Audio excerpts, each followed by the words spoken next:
This is VOCM Open Line. Call 709-273-5211 or 1-888-590-8626. The views and opinions of this program are not necessarily those of this station. The biggest conversation in Newfoundland and Labrador starts now. Here's VOCM Open Line host Paddy Daly. Well, all right, and good morning to you. Thank you very much for tuning into the program. It's Thursday, October the 9th. This is Open Line. I'm your host, Paddy Daly. David Williams. He's producing the program. Let's get it going. If you're in the St. John's metro region, the number to dial to get in the queue and on the air, 709-273-5211. Elsewhere, toll-free long distance, 1-888-590-VOCM, which is 8626. So how about those Toronto Blue Jays? That was a pretty great bounce-back, resilient victory last night to knock out the New York Yankees. Or as Vladimir Guerrero Jr. said, the Yankees lose. He really does have a severe disdain for the Yankees, but pretty great victory. Now we wait for the winner of the Detroit-Seattle series. That's going to Game 5 tomorrow evening. Then the Jays kick off the ALCS at home on Sunday. Time TBD as far as I know. So, I mean, sit down to watch the ball game. I know there's some pretty heated tensions between Canada and the United States these days, but the boo birds ever show up to boo the Canadian national anthem last night? Oh, man. And they were quickly silenced by the Jays. Anyway, that's pretty great. First series win since 2016. Okay. So, leaders debate prior to watching baseball last night. So, I mean, I tuned in. It was a relatively tame affair, and that's not a bad thing necessarily. You know, fireworks are for the headline-grabbing soundbite potential, but it was relatively tame affair. I'm not so sure it moved the needle one way or the other very much, nor do I think debates really do much of that anyway in the first place. So we can get into some of the issues that were broached. I think there were some 12 questions that were posed. And, you know, people keep asking me, what do I think this election is about? I don't know. I mean, because everybody's got a different life circumstance, right? So I hear a lot of people tell me this is about the Upper Churchill Memorandum of Understanding. Fair enough. But I think the vast majority of people are wrapped up in their own busy life.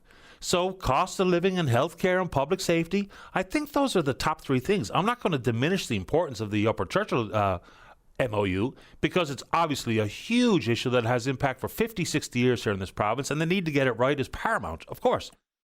So you tell me. The party platforms from both the Liberals and the PCs were dropped yesterday, the day after the advance polls and just hours prior to the leaders' debate. The NDP, to their credit, have had their costed platform out for quite a long time, a couple of weeks, I think. So I'm not going to dig into every moving part, but I'm looking forward to your input today. If you've had the opportunity to get into the party platforms, fair ball. And there's a variety of things that we can dig in on. One thing that we don't hear much about, though, is how we're going to tackle the bloody debt. I mean, Rob Antle in the story yesterday from the CBC, we talked about total liabilities, total financial exposure in and around 50 billion. We talk about the provincial debt being around 20 billion, but there's a lot of other exposures and or liabilities that must be considered. With all of the new promised spending, you know, over a couple of $100 million from the PCs, about 150 million-ish, or maybe 139 million for the Liberals, where's the money coming from? Look, I know people need to see promises or pledges on the campaign trail, whether about reducing taxes and taking taxes off home heating, all these things, adding more money to the healthcare spend. Look, I get all of the things that people need and want, but we do have to be extremely careful here. All I hear from folks when we talk about things like the potential for onshore wind, green hydrogen, ammonia, the potential for Beta Nord, the potential at the Upper Churchill, travel nurses, all these things we need to hear attention to and pragmatic policies associated with. You talk about leaving things for your children and grandchildren. Well, if one of the things that we're going to ignore is leaving that overwhelming, crushing debt to our grandchildren, then we are missing the boat in full. So things like future funds and all those aspirational things that sound good in premise really don't make any sense.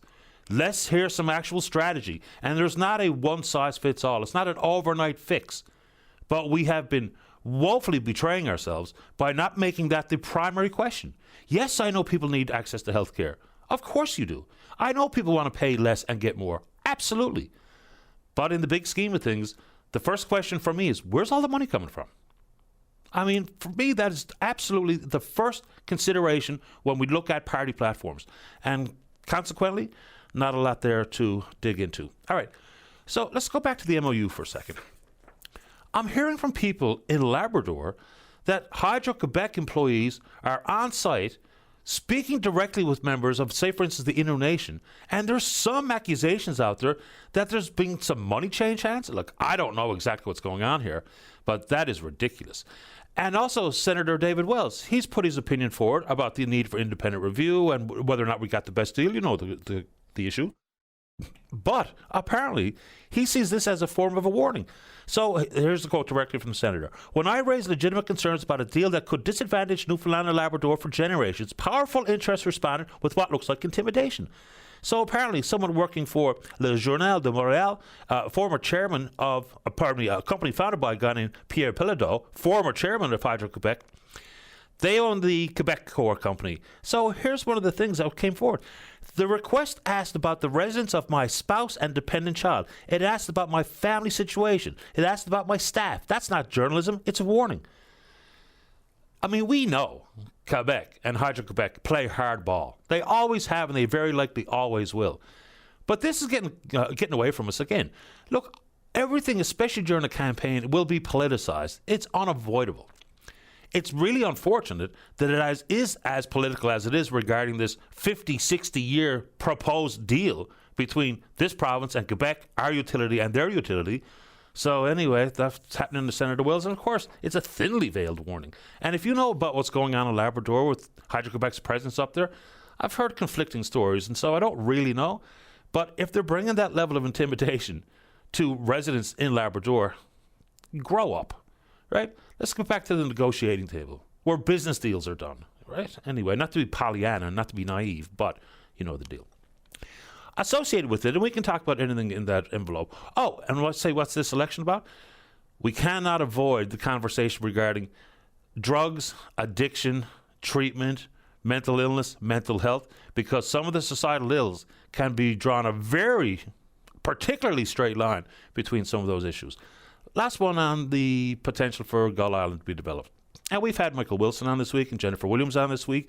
So some polar opposite views on the contents of the MOU. But what is also kind of missing in some of these conversations is what's the status of negotiation with the Innu Nation? The Constitution says it has to be done. Number one, when the last pocket of $5.2 billion of rate mitigation money, as they call it, came forward, $3.2 billion regarded with Hibernia revenue, an additional $1 billion of federal loan guarantee, and another $1 billion of federal loan. The Innu Nation said quite clearly at that time, it jeopardized their revenue at Muskrat to the tune of about $1 billion. And as a result, they said clearly, there will not be any Gull Island development until they're made whole. So where is that? Because we can talk about the contents of the MOU and the pathway to definitive agreements, but if one of the linchpins of it, certainly for Hydro-Quebec, is Gull Island, well, what's going on with the conversation or negotiation with the Innu Nation? Haven't heard much about it. Your thoughts. Okay. So we didn't break down all the results of all the municipal elections past because, of course, there were so many, it was hard to know where to start. We can put a bow on municipal elections now that the results in the city of St. John's are in. Not going to dig into every winner or loser. First off, congratulations to all the candidates. Danny Breen back in as mayor. Ivy Hanley put up a pretty good fight. She came relatively close to unseating Danny Breen, which I think is pretty impressive performance given the fact her first time out runs for the big chair. So congratulations on the tight race. And we can, there are some new faces in council chamber, which I think is a very good thing, obviously. All right, a couple of things. People talk about election fatigue. It's real. I feel it. We just went through our third election of this calendar year and some pretty hotly contested issues at that. So one of the things, like I took advantage of the mail-in ballot. It was delivered to my home. I filled it out. I dropped it off at the box at the Paul Reynolds Centre. The end. For folks who went to vote in person last evening or yesterday, extraordinarily long wait times have been reported far and wide. So there's a bunch of stuff associated with it. It is incumbent on city staff and the new council, upon being sworn in, to deal with the voter list. Like, there's something patently wrong here. If we have people, I'll tell the same story again. Mom and dad living in the home for the past, pick a number, 10 years. Their 2 adult children have moved out, but they got 7 ballots delivered. For mom, for dad, their children, and the residents prior. That's not good enough. That opens up the door for potential voter fraud. Some people are smart enough to not do it, but others maybe will do it. So that's it. So get down to it. The provincial voting list was not transferred in full or completely or accurately to the City of St. John's. Consequently, people were registering to vote in person last night, standing in line for extraordinary long periods of time. That cannot be the way. Voter turnout was woeful. In the city, just over 27,000 people voted, down 15% from the last municipal election. Look, there's a lot on the line. Your municipal councils really do deal with a lot of the day-to-day issues that are important to you. But man, just over 27,000 people voted in St. John's. Absolutely wild. But I get it. The fatigue is absolutely real. Now, I was a little confused with the so-called confusion about who's running for what particular office, whether it be a ward or an at-large councillor or running in provincial politics. But long wait times with the confusion regarding the voter list. Look, that's the boring work of politics that we need to see people pay strict attention to. Let's get that right. Just imagine how many people last night lined up for an hour to vote. What do you think they're going to do next go around? They'll probably just shrug their shoulders and say, I'm not doing that again. And everyone understands exactly why. All right, sticking with the city for a second, and this is not just a city issue because we've heard water conservation orders right around the province. We've had some municipalities where their reservoir dried up in full. So it's a problem. The city of St. John's has had a water conservation order in since 2020 or 22. I don't know if many people know that, but just some of the very fundamental recommendations. We're not being ordered to do so at this moment in time, but unless things improve dramatically with the reservoir, maybe that's around the corner. So they talk about really simple things. Take shorter showers. I'm in and out pretty quick. I don't dawdle in the shower. Turn off the tap. I mean, it's simple. Turn off the tap while brushing your teeth or shaving. Only use the dishwasher or your washing machine when they're full. Fix any leaking taps or toilets. It feels like kind of a, whatever kind of issue, but, you know, I take it for granted. Living in the east end of town, I turn on the tap, I get nice, clear, crisp, cold drinking water, and we're lucky. And we take it for granted sometimes, but the water conservation recommendations or advisory is in place. All right. You never know what's going to pique the interest of the listeners, and sometimes we talk about all the big issues, or at least we try to, and it's your show as much as mine, so you can tell me what you want to talk about. But plenty of reaction to the conversation we had yesterday with the Mayor of Burgeo, Trevor Green, talking about the beluga whales that are in now a defunct marine land in Ontario. So the federal government has been, they've asked the federal government for some support and all the rest of it. But the Mayor of Burgeo is thinking that maybe there's an opportunity to bring those 30 beluga whales to his community for a variety of reasons.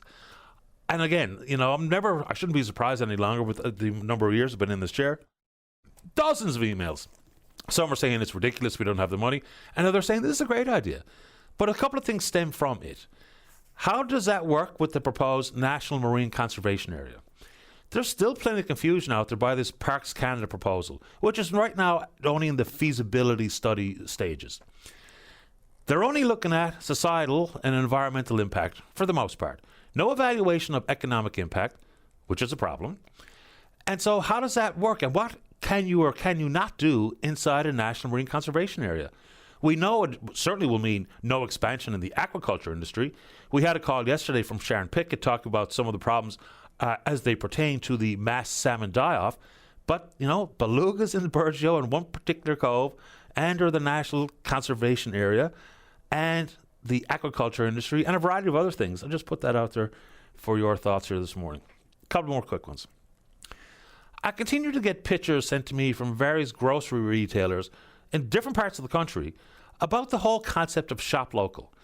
Look, for the longest time, we think about it and talk about it on this program. There's a lot of upside to shopping local. It's your money. You do as you see fit.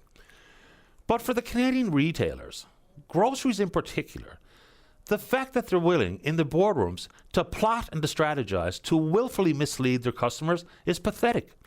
You know, things, if you look at the package, are a product of somewhere else, but yet they're labeled as product of or made in Canada. It's just not fair. I mean, we're already getting punished at the grocery store with the cost of groceries, but to go down that path and to continue to go down that path, come on. I mean, play along. You're all doing great, and most of us are struggling at the same time. Whether or not you shop local is obviously entirely up to you. But you know why it continues is because the Canadian Food Inspection Agency has identified plenty of examples of misleading advertising, misleading labeling, and have done nothing about it. They have the opportunity to levy fines when they find people doing exactly that, but they decided not to. What do you think is going to happen? When a business is not taken to task or punished or fined for doing these things, they're just going to keep doing it. So come on, CFIA, if you have the wherewithal and the capacity to bring forward a fine to try to financially bring these businesses back to some order of reality and fairness, then do it. Thank you on behalf of all Canadians. All right. Still, we've heard from Minister Joanne Thompson talking about the 3 local women who have been detained or arrested, abducted, kidnapped, whatever word you want to use, as part of the flotilla trying to bring humanitarian aid to the Gaza Strip. So we really don't know what's going on here. We are told that they're safe and soon to be deported. Minister Thompson voicing obvious concern, which we all should be.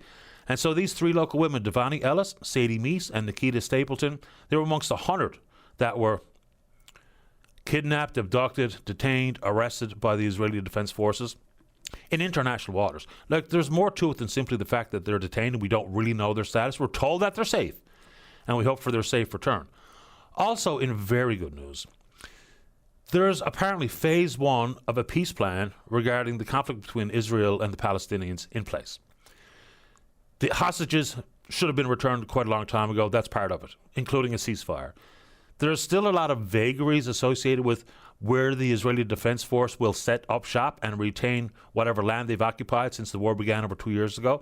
They say a retreat to some yet-to-be-determined line. Hopefully there's actual pragmatic peace in the works here. We've talked about peace in that region and 2-state solutions for decades, and of course it's never come to pass. You get brief periods of tensions being de-escalated just to find ourselves right back in the throes of blood and devastation. So hopefully that peace plan is going to actually be something that is real and something that works. Very quickly, and I guess part of this on a personal note, and you know, sometimes I hesitate to bring forward one story or another about one person or another who has passed away, because everyone who loses a loved one, of course, is devastating, and the grief is real, and our condolences. And on this front, I do want to say and pass along my condolences to the friends and the family of John McGraw.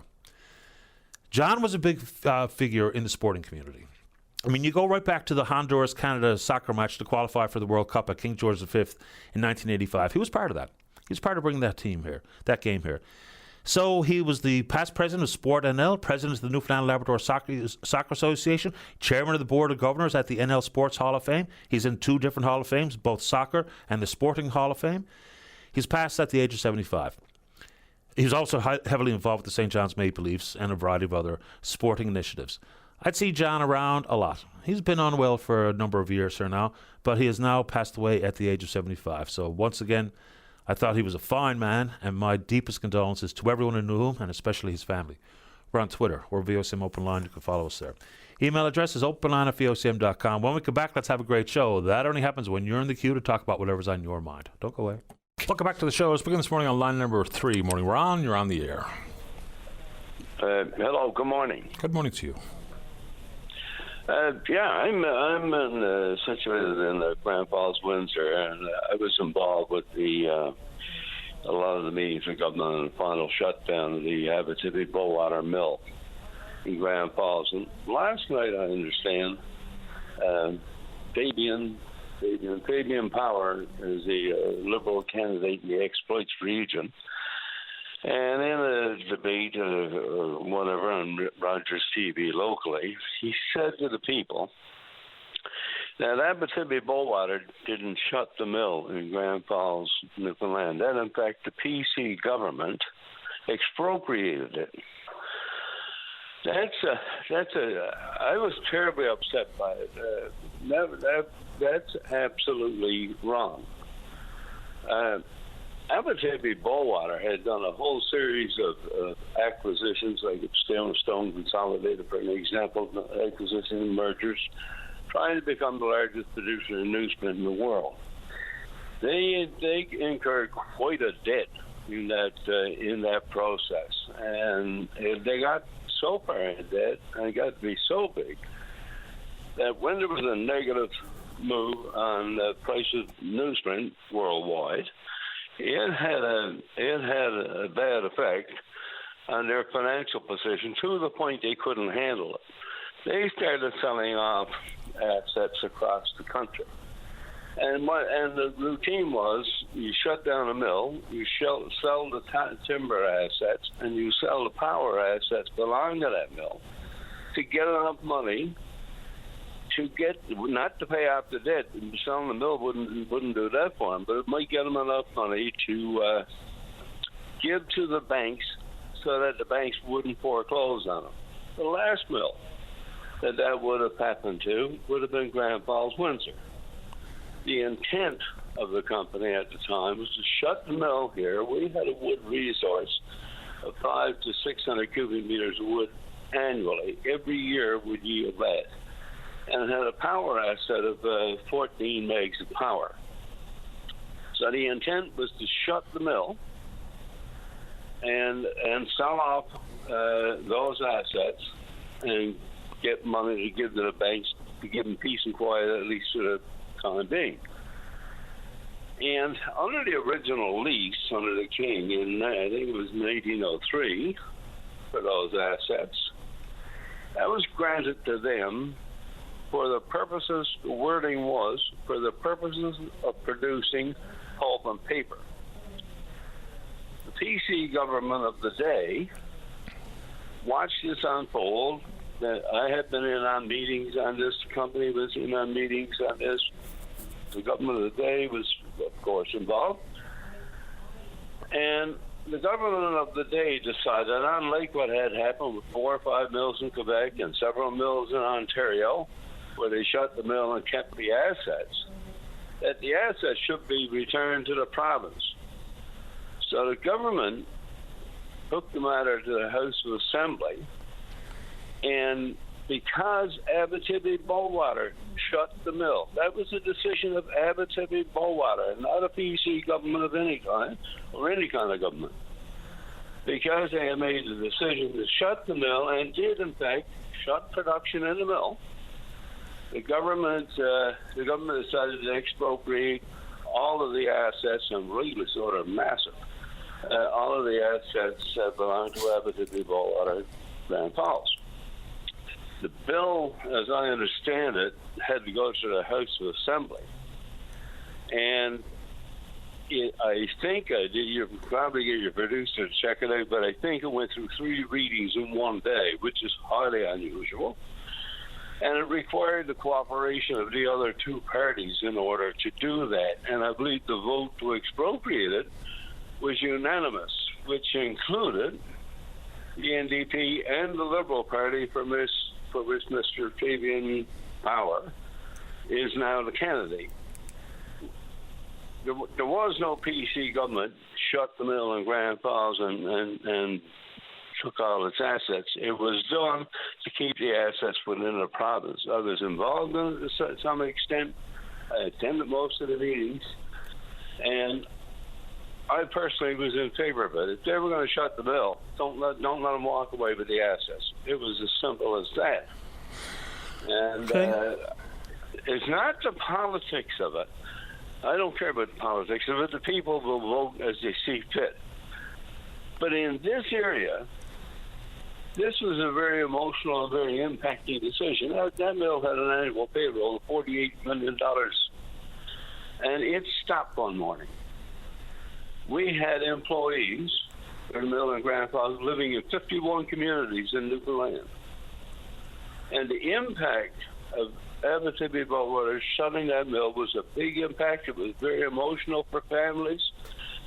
And to now grossly mislead the people on who it was that actually shut that mill, it's just, Petty, is just so wrong to do at any time, particularly wrong to do at this time. Like I said, the people vote how they want. I don't care.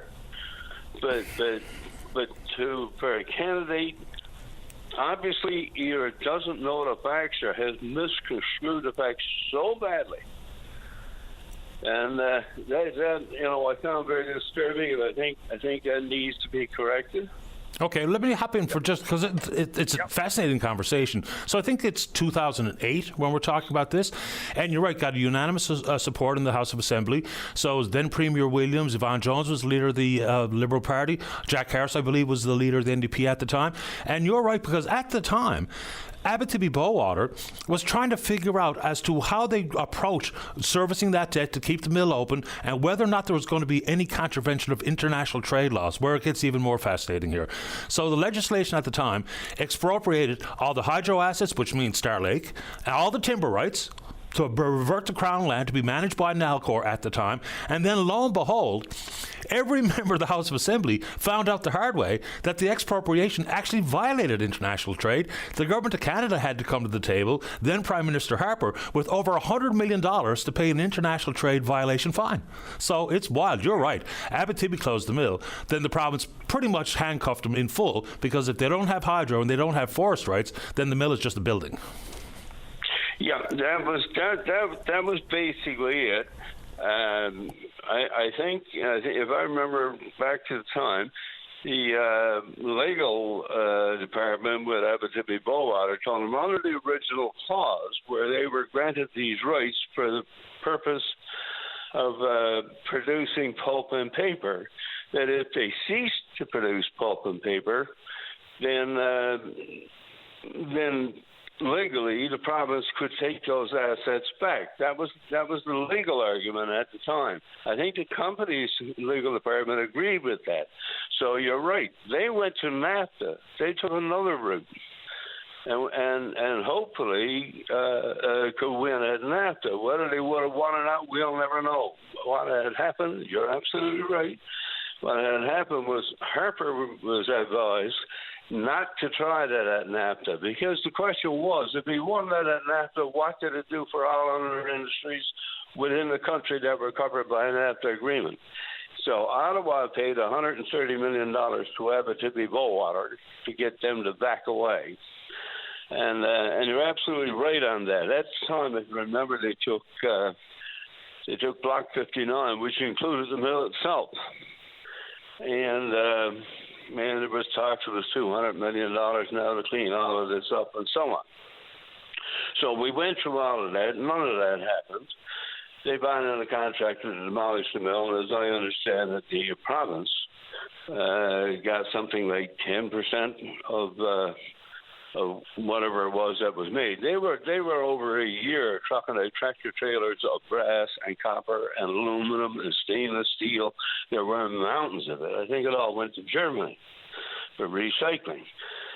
So the province actually made money on that. Now, left standing there is all this beautiful silviculture forest and a 14-megawatt power project.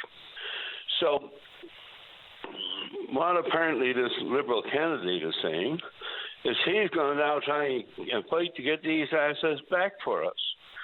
That this PC government has shut down this mill. In essence, the PC government did expropriate the property after the owners shut the mill. The owners had filed for bankruptcy, and under the bankruptcy protection, they didn't have to keep up the obligation to pay severance pay to the 500 or so employees who were still attached to that mill. We had loggers in communities like Bishop Isle, Point Living, Leading Tickle, Dotwood, 51 communities we had employees. That was a big impact on this province, and $48 million annual payroll, big impact on this province. But anyway, when this government took over, the assets were there, and both parties had said they would make those assets available to any other party who wanted to start up an operation of whatever kind in central Newfoundland. And this Liberal government, when they took it over, started giving away the forest resource portion of it. Absolutely nothing in it for Grand Falls, Botwood, Bishop Falls, the central area. There's nothing in it. I think I won't get into the exact numbers, trying to be wrong, but a lot of the wood is going east at Bloomfield that way. More of the wood is going out of Cornerbrook. And Central Newfoundland wasn't even considered by this Liberal government. They said they put up an expression of a sawmill for an example, but no one was interested. And that was the only statement I know of made. Well, if you had 500,000 cubic meters of timber, and you had 14 megs of power to try and give away to get someone to build a sawmill, and you couldn't do it, that got to be incompetence of the largest kind. It was never an intention to do it, in my opinion. So now he's talking about, he's going to get all these assets back. I've been pushing the issue in Central Newfoundland now for 2 years that the power generation is still here. The water turns into electricity. The electricity goes to St. John's and turns into money, and nothing comes back. And I have been saying that forever. That power project never cost the province 5 cents. They simply took it, and the federal government paid for it, as you said. And it never cost them 5 cents. That's some consideration. And I said this in a speech I made to the public on Labor Day, and Premier John Hogan stood right in front of me when I made it. He was one of the speakers. And I said, that needs to be revisited. And the communities of Grand Falls, Windsor, Bishop Falls, and Buckas, where the generation is located, should be part of some form of partnership on those power projects, because those communities have benefited from, and that was the basis for them being, for over 100 years. And for Hydro to simply take it and no benefit to communities, I think is a subject that should be looked at. Put it another way, something should happen at the mill in Cornerbrook shut down. I don't think Hydro should just walk in and take the Deer Lake power plant. No, we're paying like 27 cents for power from Deer Lake's power plant, which is another conversation in and of itself. Ron, I'm really late for the break. Anything else quickly before I do have to go? No, it's just that very disappointing. These are not misleading. These are grossly misleading statements to people at a critical time in an election. We're 5 or 6 days out of voting, and I'd be very upset with those statements being made to people whose families were affected by this. Just grossly misleading statements, and I think you need to be corrected, and I thank you very much for giving me that opportunity this morning. I appreciate your time, Ron. Thank you. Thank you. You're welcome. Bye-bye.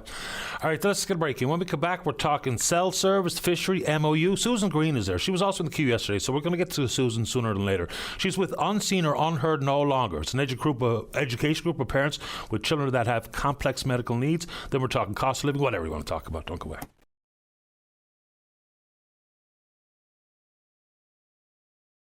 Welcome back. Let's go to line number 4. Say good morning to Susan Green with Unseen and Heard No Longer. Good morning, Susan. You're on the air. Good morning, Patty. Thanks so much for having me. Happy to do it. Welcome to the show. Thank you. And as you said, I'm here representing the parents of children who have complex needs. And that's a subsection of disabilities of children who have the highest need of caregiving. So there's a multiplicity of needs, but the commonality is that they require a high caregiving. And I think that one of our concerns is, as you found in those who watch the Leaders Forum, is we're well named because we're called Unseen and Unheard. And to a large degree, when people are discussing about big issues that concern the whole province, our voice certainly does get lost, right? And I mean, there are big issues facing the province, no question. But this is a group of children and parents that have been largely falling through the cracks for an extended period of time. And I think one of our concerns is that in the platforms, and obviously we're a small minority, But I think our biggest concern is that there was an announcement just before the election about the new child health model, which would be an amazing change because it's talking about having a one-stop 211 number so people can go to that and be directed to the services they need. But the other factor is that they're going to be introducing a new assessment tool called Core Care, which actually will base help not on the family income, but on the needs of the child that's being assessed, which is a really big step forward, and we really commend the government. But the concerns are twofold. The concerns is that we haven't seen anything and have no idea if any other party will honor that. And the other concern is that there's been no mention in the platform if this is going ahead, and there's been no costing with this new model. And the reason that's a huge issue for our parents is that one of their highest priorities is respite care. Mm-hmm. And, we did a survey among parents that have children with disabilities. And in that survey, which we haven't been able to release yet, the reason is because it's 82 pages long and we've been trying to condense it. But you have to understand that all of the people that are working on this are volunteers. They have children with high caregiving needs and they have little time to devote to this. But anyway, if I can just share broad strokes, half of the respondents in the survey said that their children need in excess of 100 hours of care per week. And that sounds alarmingly high, but when you look at the fact that some of these children can't function independently, they have seizures through the night, they need suctioning, they also need other medical interventions through the night, you can see how that number of caregiving hours could be plugged in. But I think our biggest concern is there's no respite care for these parents, right?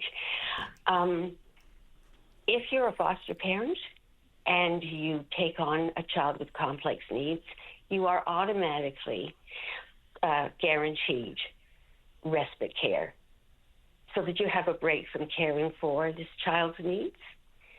And if a child is taken, if you're in a crisis, so that if you're totally burnt out as a parent, you can't respond any longer to the juggling, working full time, looking after the needs of your other children, looking after the needs of this complex child, and you're in a crisis, which often happens.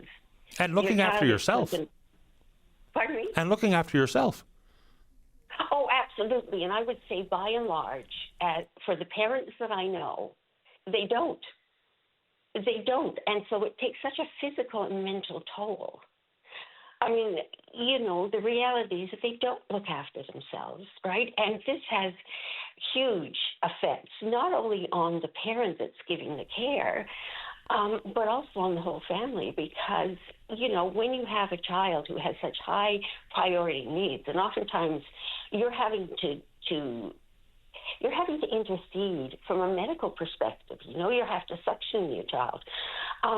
You don't have the ability to give a fair share of your time to your other children. So not only do you have no time for yourself, you're trying to deal with this burden of guilt for never being enough or being able to do enough, right? But I think the other thing is that the model we have now is an extremely expensive one, because when those children are taken into care, they have 24-hour wraparound services, right? Which is extremely costly, and it would be much more cost-effective to provide respite care for parents, so when they're totally burnt out, they can take a time out. Susan, just let me jump in here for 1 second. I'm starting to connect some dots here mentally, because I believe we probably last heard from you on the heels of the Citizen Representatives report called By a Thread, looking at this exact issue. A bunch of recommendations came from it. You mentioned respite care and the cost of. I'm pretty sure I recall one family reporting about a $35,000 bill for respite care in 1 year for their child with the complex medical needs. He was also talking about a Caregiver Recognition Act, which would codify supports for families with children with these types of needs. So this was a report back in 2023. I was surprised it didn't get more traction at the time, because Mr. Moss also went on to say that this issue in the next 10 years is going to get even worse because of the shortfalls already in the healthcare system and the numbers of children with these complex medical needs. In 10 years from 2023, he described a very dire situation, and it got very little traction. We talked about it on the show a little bit. We had a couple of calls on it, but then it went by the wayside. But this is a major issue, and you start off by saying you're a very small minority, but you're a small minority with huge needs. Absolutely, and I think the one thing that the public has to recognize is this is a growing problem. I mean, we have the highest rate of children with neurological issues, right? And it is increasing. And I think as long as we are intervening at the level when children are born, there's a lot. I mean, we've been very successful medically in saving, very premature babies, but sometimes there are huge costs that come with that, right? And we are finding that there's an increasing number of people who are having, children born with neurological problems, which has a huge impact on their ability to function. So this is not a problem that is going away, right? And I mean, I know parents who are my age, and I mean, I'm in my late 70s, and they still have the issue of worrying about what is going to happen to their child when they no longer can care for them. And so you've got seniors looking after adult children who are not capable of looking after themselves, right? It's a huge issue. Of course. And I'm glad you called about it this morning. I'll put it back on my radar for a conversation if and when we speak to any of the political leaders in particular. Susan, would you like to say anything else? Because I do have to get going. Yeah, no, I would just like to say that I think the Liberal government has sincerely been trying to implement the recommendations of the report. But my concern is, I guess, a political one, because you can have plans in place and wonderful programs, but if there's not political will to include it in the budget, it goes nowhere. Absolutely right. Couldn't agree more. I appreciate your time, Susan. Thank you. Thank you so much. You're welcome. Bye-bye now. All right, bye-bye. All right, let's get a break in. Where we go after this? Not sure. Don't go away. Welcome back to the show. Let's go to line number, is that a 6, Dave, you're holding up? Okay, let's go to line number 6 then. Bob, you're on the air. Hello, Mr. Daly. Hello there. How are you today? Top shelf today. How about you? I'm not doing very good. We got a problem here in Mount Pearl where there's an empty ladder outside my house, and people are pulling up there and urinating out in the open. Not going in the woods or anything, they're just pulling up in the open and urinating. I talked to the mayor, David Aker, back on Regatta Day, and he told me at that time that there was a process we had to go through, and that to leave it with him. Now, since that time, we haven't heard nothing from Mr. Aker, not a word. So I wonder if you could reach out to him to get him to come on and explain to me why nothing can be done about this problem. Now, my wife can send you pictures of a dozen people after urinating there. Now, this has been on the go all summer. And I don't understand why the Mount Pearl Council can't come down, put up some wooden barriers with do not enter on it, and then that problem would be solved. And it's only very easy to solve this problem. Yeah, offense. So, Bob, it's as frequent as you say, that people are just pulling up to a vacant lot for no other reason than to go in and do their pee? That's right, sir. That's unbelievable, and that's pretty disgusting, to be honest. Now, sometimes they come and have the coffee, and when they're finished their coffee, then they does their pee, and then they drive on. What was once on this lot? It's an empty lot, and it used to be a former hotel there, but the hotel burnt down. Oh, okay. I think I know where we're talking about then. Yeah, I mean, for starters, it's too bad that the city has to intervene to keep people from doing what they're doing in this vacant lot. So I'm happy to reach out. Pardon me? Excuse me, sir, but they're not after intervening. No, I said it's a real shame, but we have to get the city to intervene to stop people from peeing in someone's, in a vacant lot in a residential neighborhood. It's unbelievable. I'll see what the city has to say for themselves, because if it's simply as, smile you're on camera, or put up a camera and put up a sign that says, trespassers will be fined, or whatever the case may be, to try to deter people who are wanting to pee outside. I mean, in that area, there are plenty of retail outlets where you can maybe go in and do it behind a closed door? Yes, there certainly is. Gross. It certainly is gross. And me and my wife are fed up with it.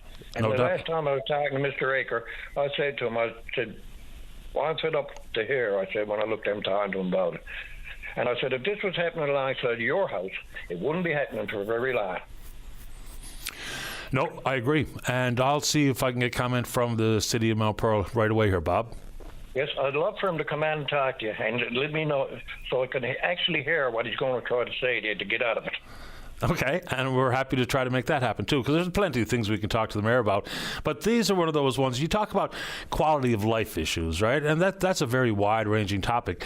But to have to sit in the living room or just be in the kitchen to look out the window to see someone whipping it out or squatting down or cooping down to do their pee is just ridiculous. And I'll see what I can figure out for you, Bob. Now, I talked to the police about it. Yeah, what they say? And police said they don't understand what council can come down and put up some barriers with do not enter on them. Yeah. It's only easy to fix. Easy. Simple as anything. Yeah, no argument coming from me, and I appreciate this. I'll see if I can't get a comment for you, Bob. Thank you very much for your time, sir. You're welcome. Take care. All right, bye-bye. I mean, that's pretty gross, right? All right, a couple of quick notes. Traffic note to begin with. Clareville RCMP responded to a serious collision on the Trans-Canada Highway, approximately 2 kilometres west of Jacks Pond Park near Arnold's Grove. Motorists should expect delays and a large emergency response in the area. Please use an alternate route if possible. Please slow down, move over for emergency responders, and travel in the area with caution. Updates will be provided. So, obviously something very serious there. Avoid at all costs. Another quick one. There was a caller yesterday said that any time an Elections NL office is open between now and Election Day the 14th, you can go vote. Elections NL says that's not true. So the last opportunity to vote was the advance polls a couple of days ago. The next time the opportunity to vote in person is down the 14th at the declared voting stations. Let's take a break. When we get back, lots of show left for you. Don't go away. Welcome back to the show. Let's go to line number 1 and say good morning to the independent candidate running in Harbour Grace, Portagrave, and Carbonear Trinity Conception. That's Alison Coffin. And good morning, Alison. You're on the air. Well, good morning, Patty. Good to chat with you again. Happy to have you on. I heard you were. Thank you. Heard you were asking about what are the things that are important to people, and people had been saying, well, it's been promoted that the MOU is the big election issue. That's not what I'm hearing at the doors. I'm hearing very different messages. And it's much more personal messages. People are having difficulty seeing kind of themselves in a lot of government decisions that are being made, and even accessing government services. So a lot of people are very concerned about accessing the healthcare system, seniors navigating that, people trying to access things like workers' comp. An issue that I've been hearing more recently, and with a louder and louder voice as I knock on more doors, is from the people who had been at the protest, the fisheries protest at the Confederation Building, where they were asking for a loan program that would help out the owners of the enterprises, and they were also looking for being able to access outside markets. And they're feeling really frustrated about not having any action on that. I've heard a number of people say that they'd try to apply to this program and they can't even get someone to pick up a phone. So just incredible frustration that, because it, of course, cuts into their livelihoods if they have to pay higher interest rates. So that's a key issue. Other things I'm hearing about, cell phone service. If you want to travel anywhere, a carbon Amazing that as soon as you mention cell phone service, we got a dodgy connection with your cell phone. Thanks for making a point, right? Pretty great timing. So, okay, look, we can talk about cell phone service that is really quite spotty. I mean, even here in the city of St. John's, it's really spotty in places where it used to be wholly reliable. So, like, what are the solutions there? Do we suggest that the provincial government pick up the ball that the big telecom companies have dropped in adding more infrastructure, towers, obviously, for instance, or boosters that can be provided by the province? I know there's a pilot project that went down the Burgeo Highway last year to boost signal. They were talking about 10 locations this year. I don't even know where they are. But what are people suggesting we do here? Because, look, I have a cell phone. I pay a cell phone bill. I get frustrated when I stand in my own kitchen and it all drops. But what do we think we have to do here? I think there's a greater connectivity. The solutions, they want another tower, obviously, to improve connectivity. This is not people in their kitchens. This is people who, are out in the parking lot and there's zero service. If they want to get service because maybe they don't have a landline or they need to call in an emergency, and they kind of know that if you go up to a hill and kind of stand with your foot pointing the right direction and hold your hand up in the air, you're going to get a bit of service. But beyond that, it's just totally inaccessible. So maybe, and I don't know exactly what the solution might be, but if it means cell phone boosters and joining that pilot program, I think that's an excellent idea. Does it mean subsidizing cell phone service around? That's a possibility as well. So I think that is important if they want to consider, say, rebuilding the North Shore, which is an issue that I've been talking about in repeated visits to people as well. So that cell phone connectivity is really, really important because that's completely dropped as you go up the North Shore as well. So if you want to get people there, well, communications are going to be absolutely vital. And, even just saying, well, let's talk about meet me at my homestead, which is currently burnt down, and let's talk about how we're going to remediate this place. So you can't even coordinate with like service providers who are going to meet you in a particular area because no one has cell phone service, right? So there's some pretty fundamental things there that do need to be addressed with respect to cell phone service. And it's not just, oh, my call got dropped along the way. It's like, I can't talk to anybody, and this is a problem. Yeah, I mean, it might not be the be-all and end-all, but it's also a public safety issue.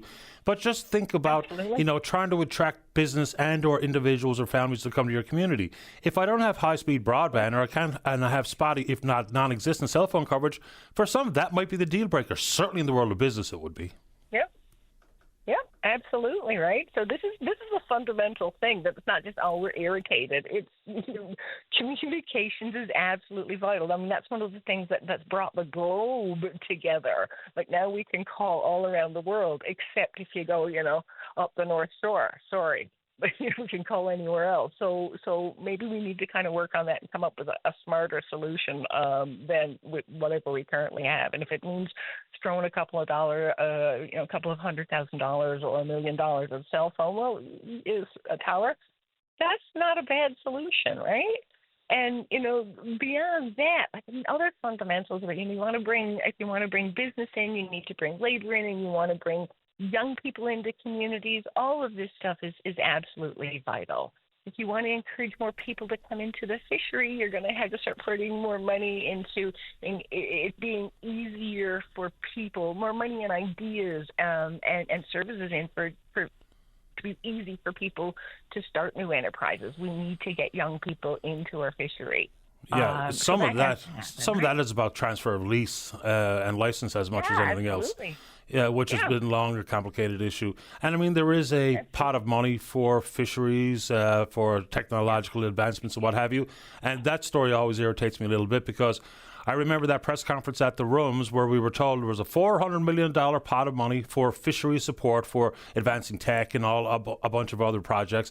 And it was going to be $260 million or $280 million from the feds and $120 from us. Then, lo and behold, it became the Atlantic Fisheries Fund with the same amount of money in it. And we got carved out dramatically. So I just wanted to add that because that always irritates me. Yeah. Anything else you want to say this morning while we have you? No, I think affordability is a key thing I'm hearing at the doors. That that's really important. And in terms of the MOU, let's go back to that because that's kind of the original, like this is the election issue. Many people are concerned about it, the implications, the long-term implications.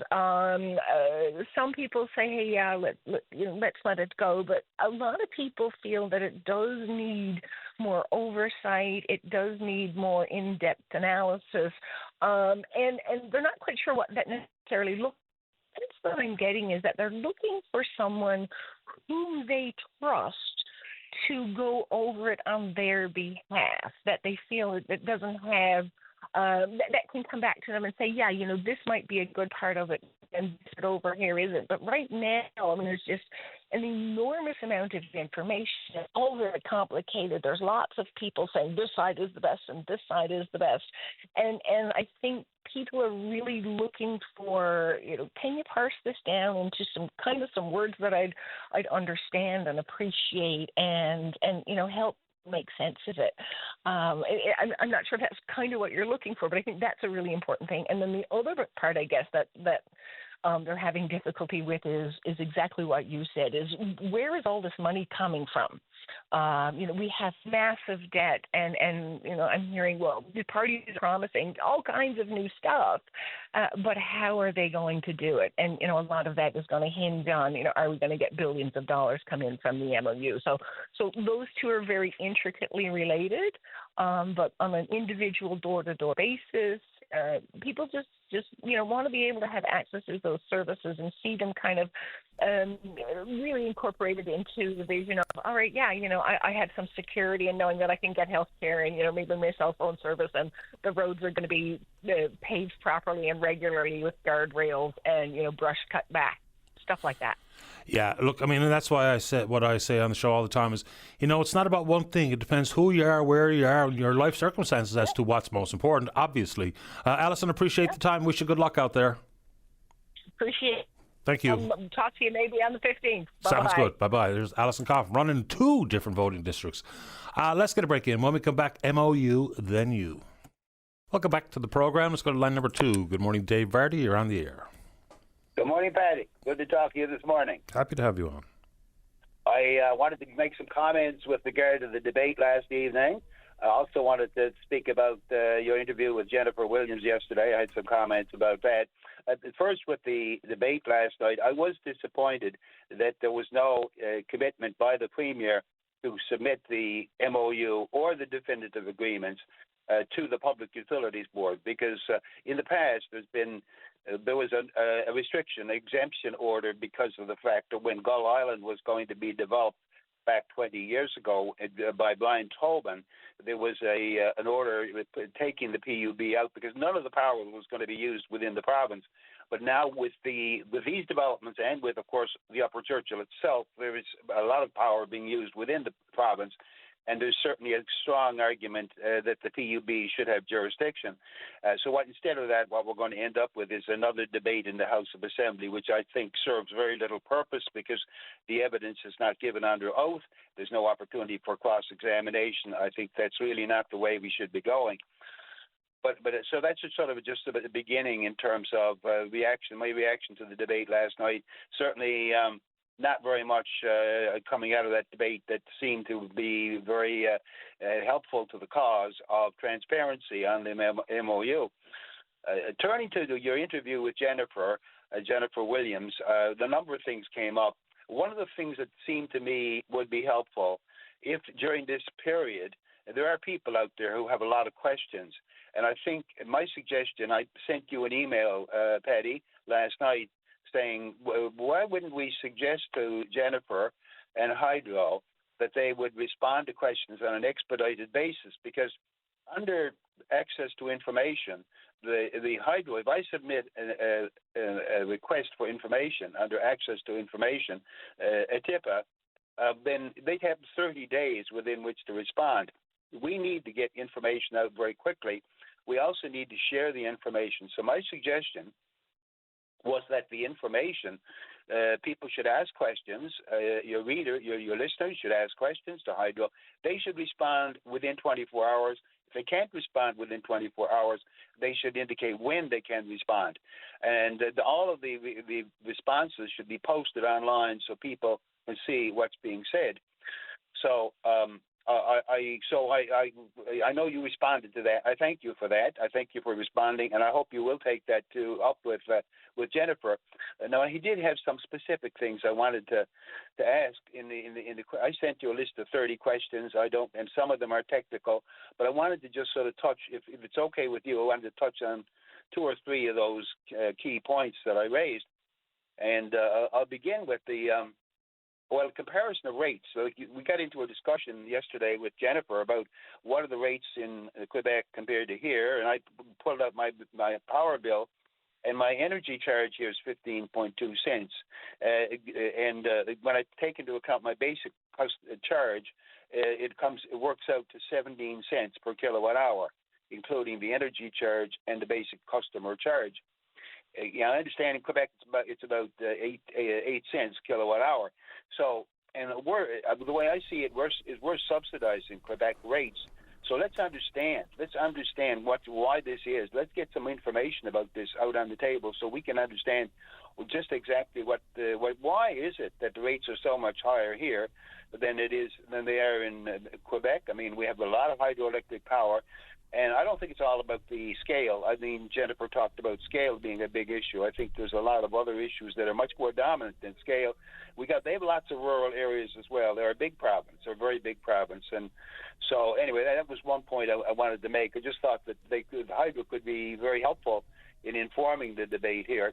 The other thing that before we go any further, the 8 cents in Quebec is just power. So when you round up to 17 here with the service fee and all the rest, 8 cents in Quebec is simply just the power issue, no fees associated. So they would be paying slightly more than their 8 cents as well, just to bolster the point. But my question on that, and I've tried to think about how we can approach that, but some of our own self-inflicted wounds and the amount of money cost to keep Holyrood alive and expand opportunities, or the 8th generating unit at Beta Square, all these things, how should we think about what Quebec pays? Because we kind of brought our own problems to this particular dance. So they have their life circumstances and their power bills. We have ours, and we both came to the table with that current reality. So how do we incorporate what Quebec pays? Other than if there's ever a definitive agreement and if money ever does flow, and for the government to be able to make a political decision to try to stabilize or control and, God forbid, roll our rates back. Other than that, I don't know how the two coexist. Well, you see, the 8 cents does include generation. It does include transmission. It does include distribution.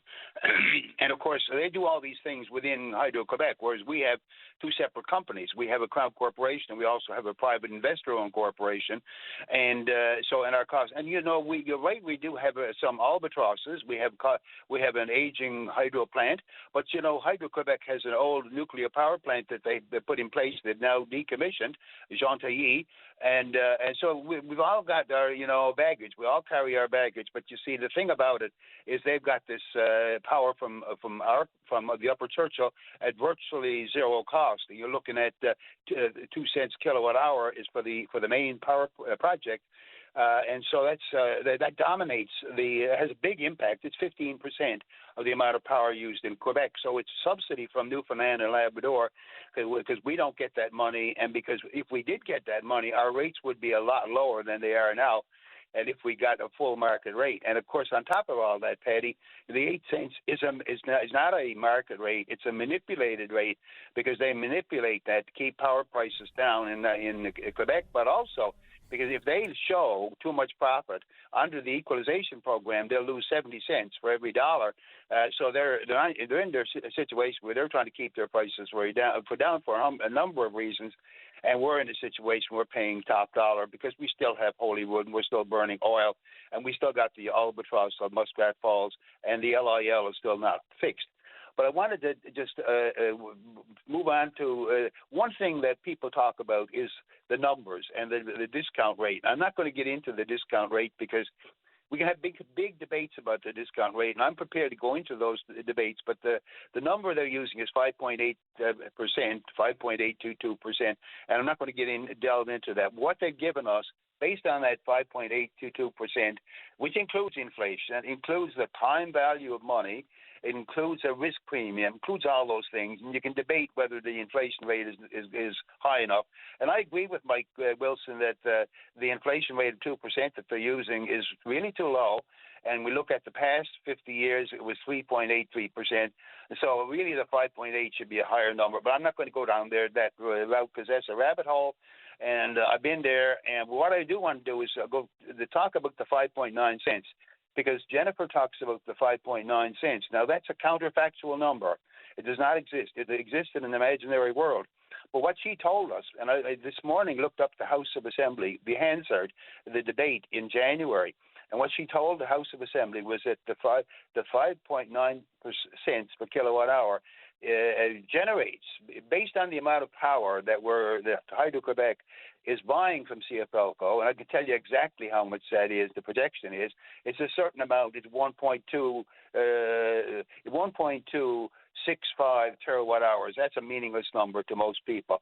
But if you divide that number, what they're telling us is that the actual configuration, that we're using, which starts at 1.6 cents, goes to 37 cents in 2075, that all measures up to 33.8 net present value. And so when we divide that humongous amount of power over 51 years, we come up with 2.7 cents. Wade Locke came up with that same number back in January. Jason Mewes came up with that same number. Planet NL, waiting for Uncle Nardi, came up with that same number. Gabe Gregory came up with that same number. Michael Wilson came up with that same number. And you know something? If the 5.9 equates to 33.8 billion, and it's the same amount of power, so essentially, where the 5.9 is not a real number, and it's double the 2.7. So we can't just ignore it. And what I'm saying to you is that the Newfoundland Hydro needs to go back because they're on the record basically saying that the 5.9 cents is associated with $33.8 billion, and nobody's debating the amount of energy that's being sold. So I think that they need to go back and rethink the answer that they've given to the 5.9 cent question, because I don't think Hydro's got this right. My arithmetic, very basic arithmetic, tells me that the 5.9 counterfactual world is really 2.7 cents. It all comes back to 2.7 cents. Gabe Gregory did some refinement where he took out the amount of revenue under existing agreements, under the 69 power contract, the guaranteed winter availability contract, other contracts, and he backed that 2.7 down to a lower number. I think it's 2.5 cents was the number. And even that has to be shared with Hydro-Quebec. So, but anyway, the point is, I think Hydro could do a great service here if they were to give us these numbers in present value. Because when they give us numbers like $195 billion is payments from Hydro-Quebec to CFLCO, everybody's eyes glazes over, because what we need to do is convert that into present value, and we have big debates about inflation. The Bank of Canada index is very helpful. You look at the Bank of Canada index from 69 to the present, our prices have gone up. The prices have gone up between 8 and 9 times, and that's why people like me, I'm on a fixed income, and because I'm a pensioner, and this shows you right, it cuts you right between the eyes. Inflation is such a big distortion because very few people have realized just how momentous inflation has been over the last 50 years, and not likely to be much different over the next. But what I'm asking for Hydro to do within 24 hours is to generate some present value numbers for the sales by CFLCO to Hydro-Quebec, also for the sales to Newfoundland Labrador Hydro, the $65 billion, and also for the new developments. Let's see what all those numbers come up to, because the number associated with the $33.8 billion, that works out to $423 million a year when you take into account the reduction in revenue under other agreements, and when you take into account the amount that goes to Hydro-Quebec. So $423 million. That's the amount of revenue that we get from the liquor sales and the lottery licensing, Atlantic Licensing Board. It's sort of peanut money compared to the market value of this power, which is somewhere between $4 to $5 billion, based upon 16 cents a kilowatt hour. And that's not just from a mysterious replacement cost. that Michael Sabia happened to throw out. That comes out of the financial, the first 6 months quarterly financial statements of Hydro-Quebec. Yeah. They actually earned 15.8 cents per kilowatt hour under export sale for the first 6 months of 2025. So All right. point being, let's get some numbers, present value numbers. What are the real numbers? And we can have a debate on it. But let's not wait, because under a TIPA, and I've probably filed more TIPA requests, Paddy Daly, than anybody on this planet, okay, over the last 10 to 12 years. They will wait. They'll make you wait 30 days. Under law, they can hold it on 30 for 30 days. They can also do another 30 on top of that. But I'm saying, here we are, 6 days before, or is it 5 days before the election? And the public is out there, is very, very confused. Hydro can do a great service here to inform the public. Let's get some answers out on a website somewhere from Hydro, answers to some of these important questions. What do you think? Well, information is key, right? We're doing our level best to provide as much information as we possibly can on an extremely complicated issue.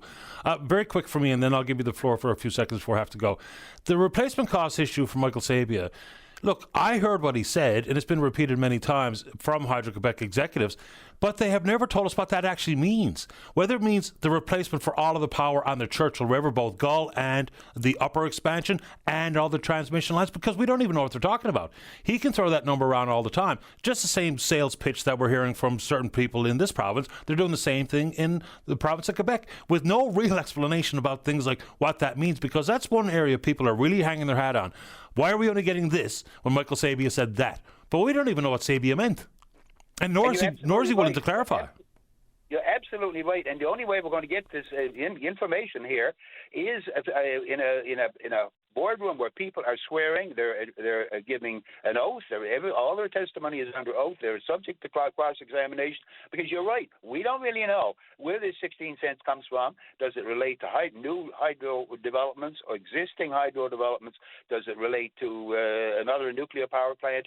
Could be a whole bunch of things. It might be a composite number. And the other thing we don't know, Patty, we don't really know, is that in today's dollars or is that in 2041 dollars? We can debate these things till the cows come home. And, we're in a big cloud, a big fog, and the only way to get out of that fog is to have a hearings room. We have people asking hard questions, and they got to answer the questions under oath. They're going to be cross-examined by expert witnesses, and the public is sitting in the room, and the public is watching what's being said.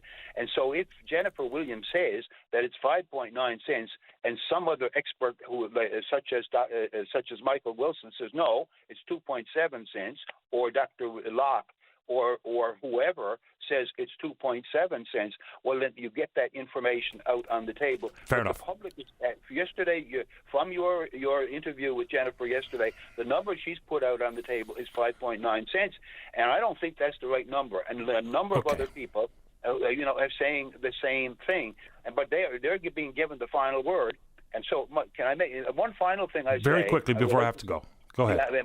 One of my questions, and you notice this in my list of questions, is I asked specifically, was the testimony given in January given under oath? I know the answer is it's not.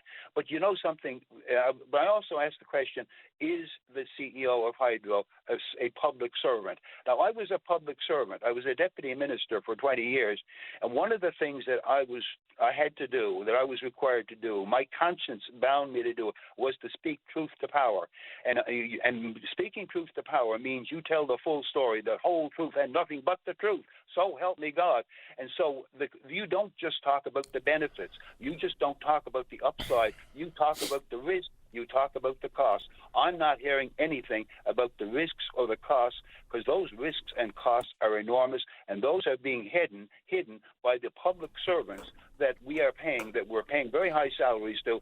And I think that the public needs to take note of the fact that the only way we're going to get truth is through an independent public inquiry. Appreciate the time, Dave. Thank you. I thank you for your time, Patty. You have a good morning. You too. Bye-bye. All right, let's get a break in. I think it's maybe cost of living or maybe some review with last night's leaders' debate, whatever you want to talk about. Don't go away.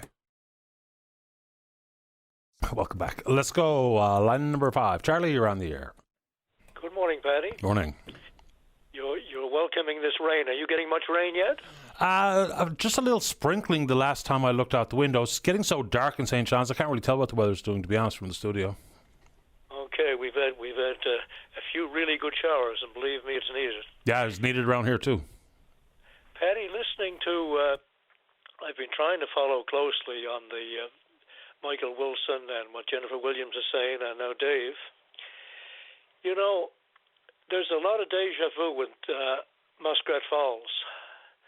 It sounds very much like what was happening during that debate before the thing was signed.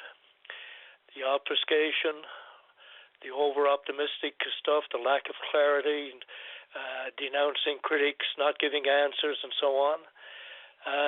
Do you find there's it seems like the very same thing all over again? Not really. And here's why I think that.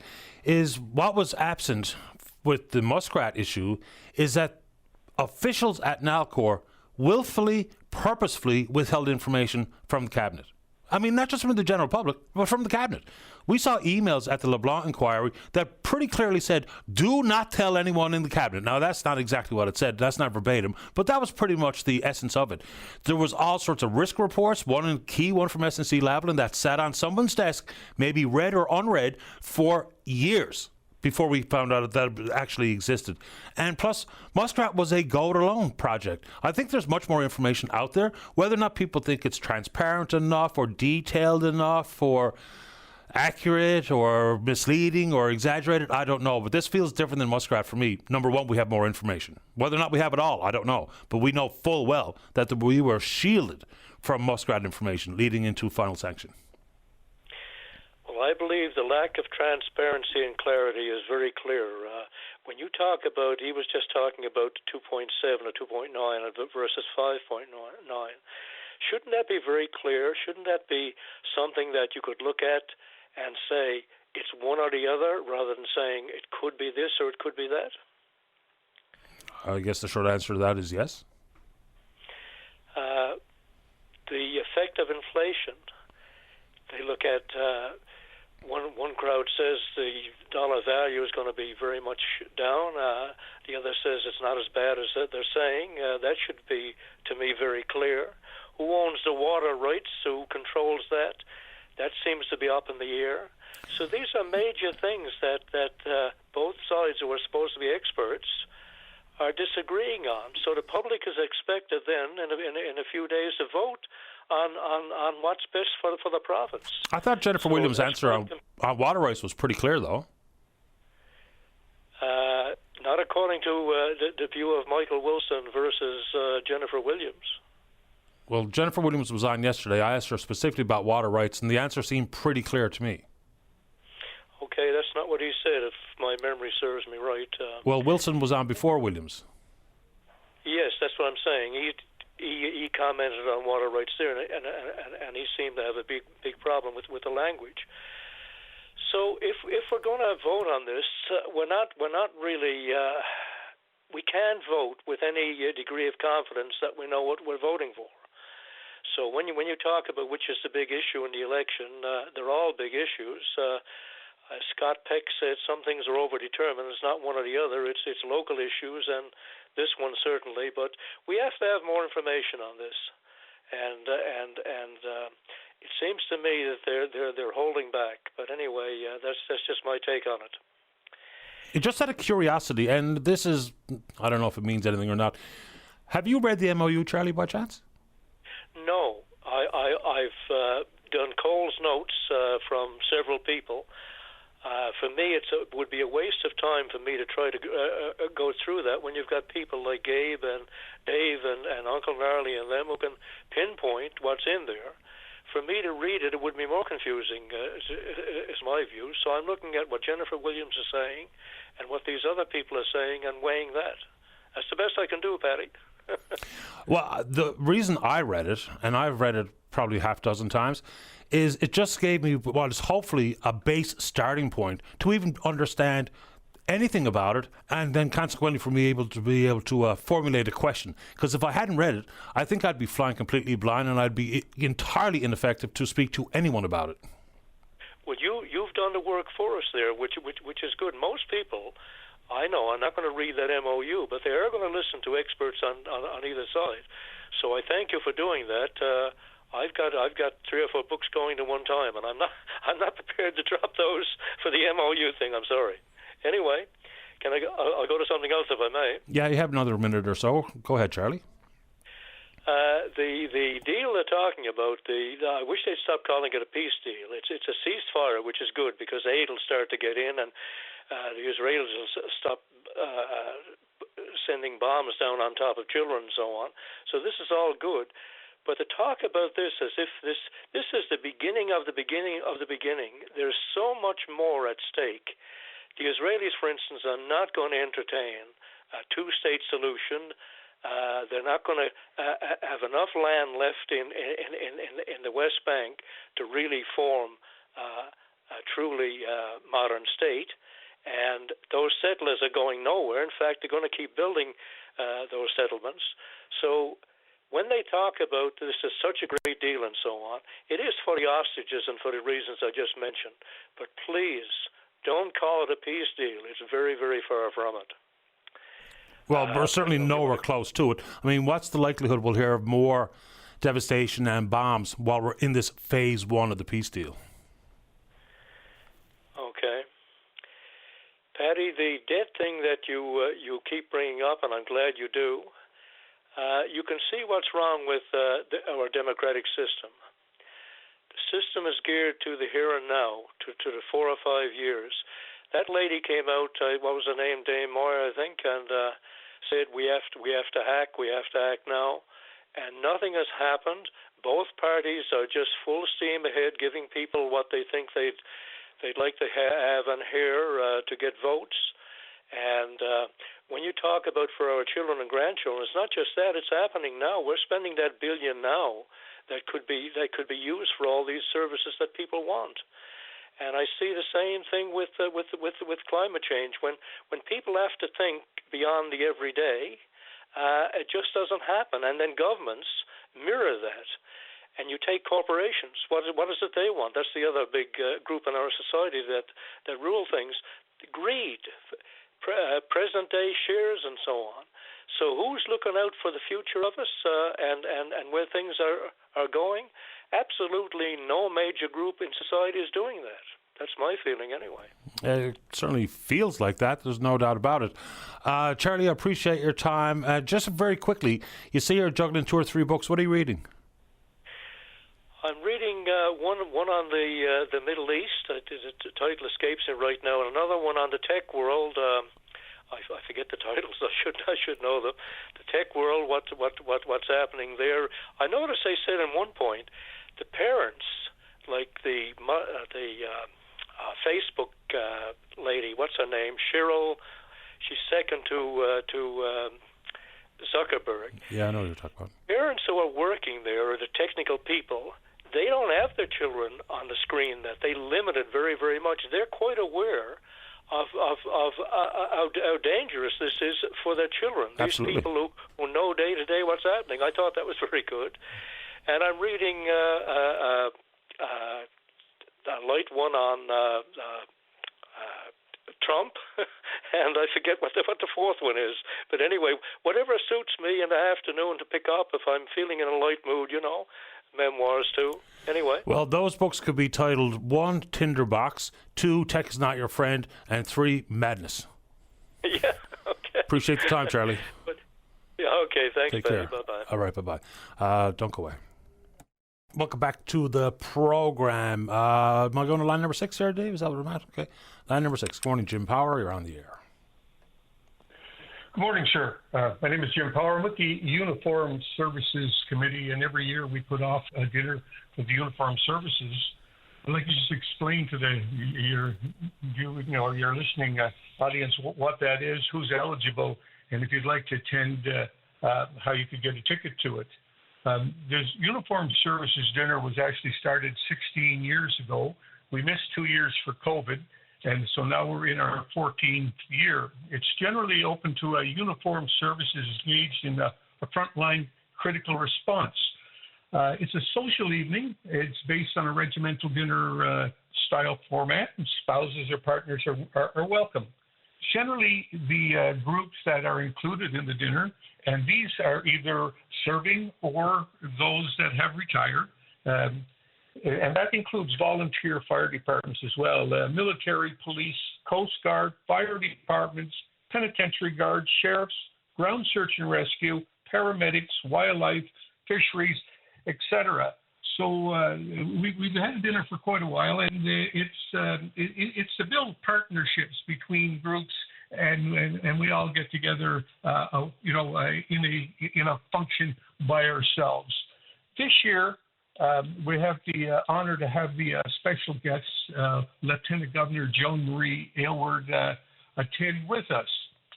The dinner itself is on the 25th of October. It's at the Padden Building in Pleasantville. The cocktails are at 6. Dinner is at 7 with a dance to follow. We have a prime rib dinner. The cost is $60 per person. Now, if anybody would like to know if they're eligible or how to get a ticket, all they have to do is contact usdtickets2025@gmail.com, and we will get back to you. Normally, every year, a separate unit takes a lead on the dinner. Sometimes it's military, sometimes it's police. This year, we decided to do a little differently, and the committee itself is running the dinner because what we decided to make this dinner is a tribute to the frontline workers that fought the forest fires that we had over the summer and into the fall. So it would be nice to get as many of those people out as we can, and that included a lot of different organizations, the firefighters, police, Coast Guard, military, and there are probably others that I don't know about. So we certainly wanted to reach out to those people to tell them that they're certainly invited to this dinner. It's a formal do based on the military traditions and stuff. So for some people that have attended such an event, I think they would appreciate it. And I know you've been a guest speaker at our dinner previously, so I know you're well aware of it. It's a lovely evening out. I'll add correctional officers to that list as well, because I think I made a wisecrack about how dangerous it is to be a correctional officer as well. It's a lovely night out. So the members of the military and other professionals will be in full mess dress, which is lovely to see. It is a formal for the civilians who are going to be at the dinner itself.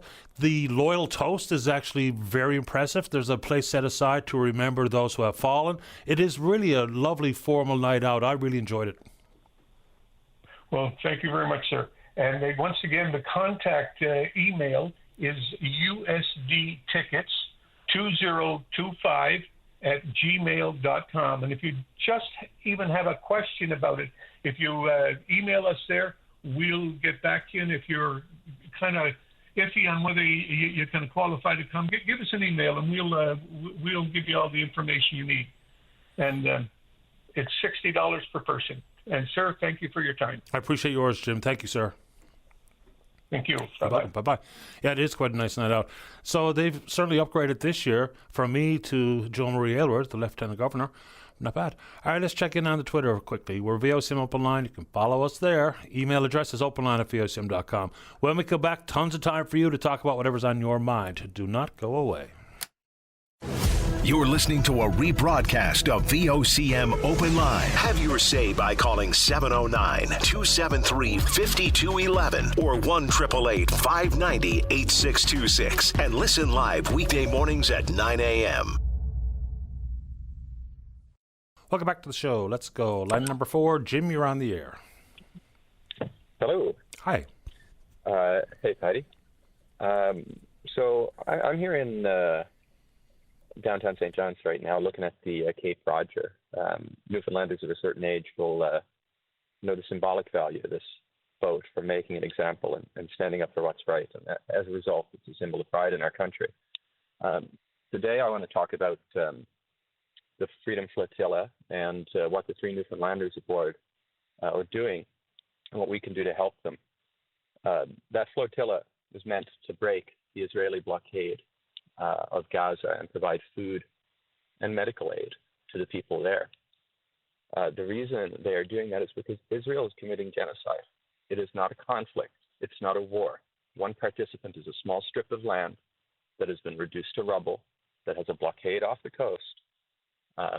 All aid is prevented from getting in. This is, at first, I thought this was complicated. That, 1,200 Israeli civilians were killed on October 7th, 2 years ago, 250 hostages abducted. But in the aftermath of this, what we have seen, 5 out of every 6 people killed in Gaza have been civilians. It's over 55,000, maybe closer to 100,000 by some estimates. They're being absolutely dehumanized by the Israeli regime. We have government ministers comparing Palestinians to human animals, saying they're not human. We have former army officers saying that 50 Palestinians must be killed for every Israeli citizen that was killed on October 7th. Well, not only is that obscene, but that's already happened and more. They're being starved. All aid is prevented from getting into the country. All the farmland is bombed, and there's a blockade off the coast. They only have 3 miles. How can you fish? How can you eat with a small strip of land with only 3 miles of coast? Even before 1977, and when the law changed in 1982, we had a 12-mile limit, and we changed that. We acted as Canada, and the world changed. So think about the 3 Newfoundlanders aboard, or no longer aboard, but in an Israeli prison: Sadie Meese, Nikita Stapleton, and Devaney Ellis. They were abducted illegally in international waters. They're likely being tortured in an Israeli prison. The abuse suffered by the other earlier flotilla members is testament to this. They have insufficient food and water. They've been forced to sleep on the floor in rooms infested with bed bugs, looking out at a prison yard poster glorifying the fact that Gaza has been reduced to rubble, armed commandos barging in, dogs sicked on them when requesting medical assistance, beating them in the head if they look up from the floor. Especially women have been subject to sexualized degradation at the hands of Israeli forces and correction officers. Greta Thunberg was forced to kiss the Israeli flag. She was draped in it and forced to take selfies with one of the ministers responsible for this genocide and the thugs holding her captive. And even the men have been stripped and bound with zip ties and blindfolded before being sent to these prison camps. So are we going to stand by and let this happen to our fellow Newfoundlanders, to our fellow Canadians? Mark Carney, which side are you on? You are the Prime Minister. You direct our military. You are responsible for the protection of Canadians abroad, being illegally abducted by a foreign military in international waters while they were performing lawful activities, and are now being tortured in prison camps meant to house terrorists. Yeah, I don't know if they're being tortured or not, but what are you suggesting? Well, we don't know. That's the problem. We know that previous members of previous flotillas have been tortured, and they show courage to risk this to bring food and medical aid to Palestinians being shot and starved to death, suffering war crimes, crimes against humanity, and genocide. What courage are we showing in the face of that unimaginable suffering to let that happen to our fellow Canadians? None. What can we do? So why didn't we send Canadian Navy and Coast Guard ships to protect Sadie, Nikita, and Devaney? And why don't we send them now? Why can't we send the message to Israel and the world that this genocide must end, and we are willing to take risks to see it end? Why don't we load the holds of those ships with food and medical aid, carrying doctors and aid workers? We might have received news of ceasefire this morning, but we know that these talks can halt unexpectedly. And from earlier this year, ceasefires can evaporate overnight. We need to keep the pressure on Israel to end their occupation of Gaza, let aid in immediately, and stop committing genocide against the Palestinian people. We have to ask, Mark Carney, which side are you on, or which side of history do you want to be on? Less than a year into office, and you have the power to help catalyze the end of the genocide. Or you have the power to wash your hands of it and say, that's not my problem. But it's everybody's problem. It is a crime against life itself. Are you on the side of the genocidal Israeli regime? Or are you on the side of 3 brave Newfoundlanders risking abduction, torture, and worse to stop this genocide? But it's not just Mark Carney. He's not the only person in Canada with the power to help end the suffering of the Palestinian people, the civilians, women, and children. Listeners, you can write your MP. You can write the Prime Minister. You can call in here and elsewhere. You can demand that the genocide must end and that we must not continue to be complicit with our silence. This was municipal election week. Municipal governments have a lot of power. I want to thank the city, especially Maggie Burton, who brought forward the motion in our last council meeting. Thank you to Danny Green and the 6 other councillors who passed a motion the other night calling on the Canadian government to immediately halt all remaining arms sales between Canada and Israel. The municipal governments have more power than this. They control municipal roads, the roads that go to most of our homes and businesses. If the federal government, the Department of National Defense, is unwilling to defend Canadian nationals against foreign aggression, then the city should shut down the roads to Department of National Defense facilities in town, the Coast Guard, the Navy, Pleasantville, and any other Department of National Defense buildings. If our military will not protect our citizens from attack by foreign governments, then we should send a message to Mr. Carney and shut his military out of the city until he sees the light. It's not the military problem, the men and women in uniform. It's him. It's the leadership of Canada.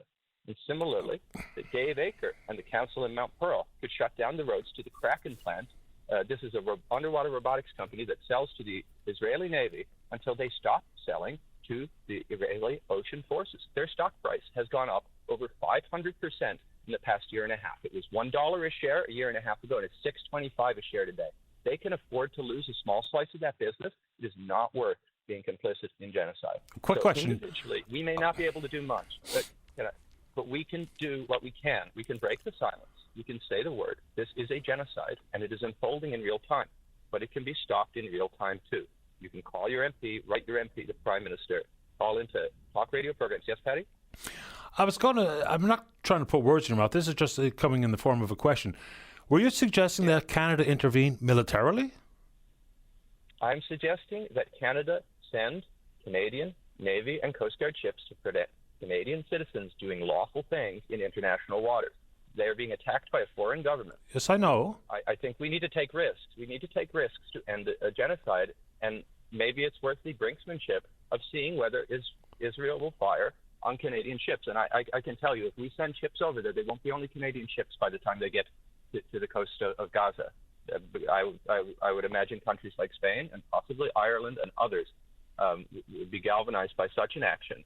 And it would put an immense amount of pressure on Israel because they can't fire on NATO vessels without risking a huge diplomatic conflagration. It would put the ball in their course, and it could potentially bring aid closer to Gaza and possibly protection to any future Canadian citizens who go over on flotillas, which will continue until this genocide ends. Yeah, I think the Israelis are probably emboldened by the United States being firmly, obviously, in their corner. So, but Spain has already deployed ships to that exact region based on the flashbangs were dropped on the Samud flotilla a couple of weeks ago. So they've already taken that particular step and that particular chance. I don't know if we're going to deploy. We need to stand with them. It would be a powerful symbol to see the red, white, and the maple leaf, the symbol of peace in the world, sailing toward Gaza and saying that we are not going to be complicit in this. And this is an attack on all of humanity. If Israel is going to continue attacking the Palestinian people, they will have to attack us as well. I appreciate your time and your perspective this morning, Jim. Thanks for doing it. Thank you, Patty. You're welcome. Bye-bye. All right, let's get to the break. When we come back, we're going to have a reflection on last night's provincial leaders debate, the MOU, whatever you want to talk about. Don't go away. Welcome back to the program. Let's go to line number 2. Say good morning to the re-elected Ward 2 councillor here in the city of St. John's. That's Tom Davis. Tom, you're on the air. Hey, Patty, Ward 4. Ward 4. I don't know why I do that, because I know better. I know you do. Listen, I want first off, obviously, thank everybody who got out and voted and supported myself, and also my opponent, Trini Bragg. She did a great job, and I really, when I looked at my colleagues who got acclaimed, at first I was like a little jealous, but then once I got out knocking on doors, I'm really glad that there was a contest, and I really appreciate her stepping up at the last minute to make it a contest. So thank you to her, and also obviously welcome to a whole bunch of new faces, 5 new faces. It's a big change for me when I make the analogy that I got inserted into an already baked cake back 2 marches ago, and now I get to be put into a cake that's got to now bake in the oven. So I'm really looking forward to meeting and working with all these new people. And congratulations on your re-election. I think a shake-up is healthy, and we'll see how this edition of the council performs, I guess, in due time. Yeah, well, everybody who got re-elected, like I had 39% people didn't vote for me, and there was, Sorry. I had 29% people didn't vote for me, and Danny and Ron had even more than that didn't vote. So there's a message there that I'm taking to heart, and people want to call me up and tell me why they didn't vote for me. I'd love to listen to their perspective. So anyway, I agree with you. A shakeup is good, and I'm looking forward to the fresh minds and faces. I'm also really happy, that I was a little worried that we weren't going to have good representation from all a different bunch of voices, and lo and behold, we did. And it's we've had a few females leaving, and we've almost replaced them all. So they're different, but it's great to have that perspective around the table too. Hear, hear. So I'm going to switch over to the water issues. During the summer, a few times I was bringing it up, and residents were mentioning to me too. But it just seemed common sense that we might be heading down a road, and now here we are, and we really, really need rain. But in the meanwhile, we need to get this message out. Two different homes. I went around last night. I was picking up signs. I always do this as an election. Before I go to sleep, I pick up all my signs, and it took me 8 hours last night. I was out until 3 o'clock in the morning. However, when I was going around, 2 different residents were watering their lawns, and I took the time to communicate to them. They really weren't aware that we really do need to look at extraneous water, especially watering lawns. Really, if people could really curtail that, because it's potentially last year. We actually were in a little, not as bad, but we were pretty tight last year. Then we got all that rain in November, and it refilled the reservoirs. And there's no guarantees we'll get that rain. There's no really big rain in the forecast. So if people can really, I know you started off in your preamble about it, but just double down on this. I mean, water is life, and I always thought we'd be a climate oasis, that water would be the one thing that St. John's and Newfoundland and Labrador would never have to worry about. And here we are all over the place with that challenge. And so please, people, and you also mentioned this about leaks. Walter Harding, who, I'm really disappointed he didn't get elected, but a great guy. He was going around, and he noticed on Newfoundland and Labrador Housing that there was this leak constantly out of a side tap. And he reached out to Newfoundland and Labrador Housing, and they fixed it. But that had been like that for years. So it's a great opportunity for either businesses, individuals, and government, if they know that there's leaks. Like, let's make this the excuse to get that dealt with.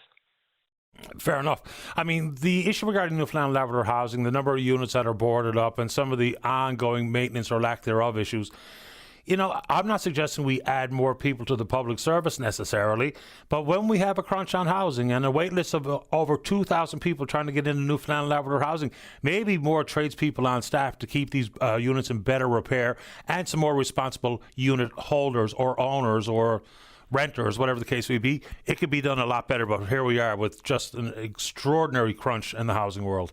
What else do you want to talk about while we have you, Tom? Well, I'm taking off the council hat, firmly taking it off, and I want to go a little bit into the Muskrat Falls. I think it's really important that everybody, weighs in on it and tries to analyze as best they can. I mean, the Liberals have decided to make this an election issue, and it's very important to realize that Jennifer Williams didn't decide to make this election issue. You and I didn't decide to make an election issue. That was a conscious choice to make it an election issue. I think there's 2 things that will come out of that. Firstly, I don't think Conservatives and NDPs necessarily should count votes for them as a vote for them. There is going to be a lot of people who might normally have voted Liberal. I know, I've spoken to them, who just can't in good conscience do that because of this MOU and the way it's structured. But the other thing that's come out of it is that Newfoundlanders and Labradorians can indeed have complicated conversations in the public space. You've proved it every day on this show with normal and also people like Michael Wilson, who I really want to applaud his courage for standing up. He has really nothing to gain, and I'm sure lots to lose by doing what he did with you on Tuesday. But the moral story is we can have complicated issues. We hear people talking about debt and deficit on your show. We don't hear politicians talking about it. But I just want to just let everybody realize, including politicians, like the people can, if you spend the time to educate them, which I'll argue, although Jennifer, again, she's super smart, Jennifer Williams, super smart, a proud Newfoundlander and Labradorian.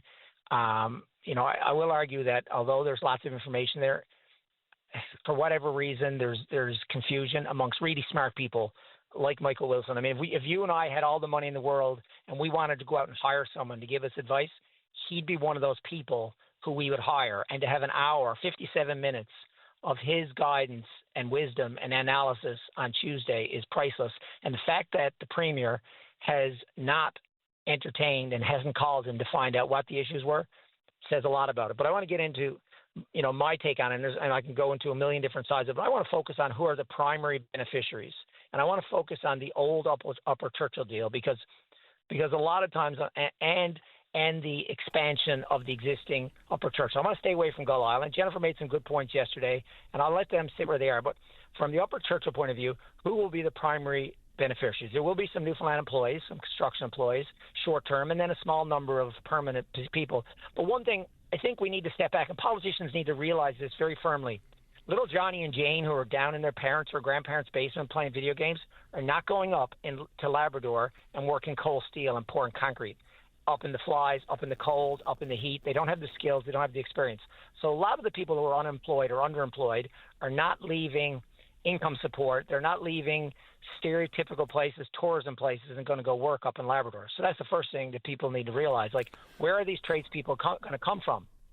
Are they going? I mean, we don't have enough tradespeople to build homes.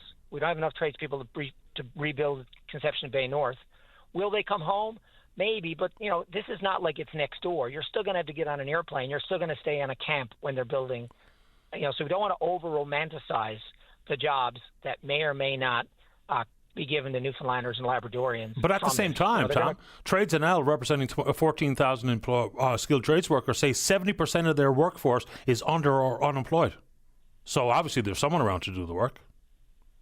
Yeah, except they're also not supporting the Liberals and this MOU. It's very interesting. I find it very interesting that they're making a decision totally on Bay Nord and staying out of the MOU conversation totally and supporting the Conservatives. You would think you draw a straight line.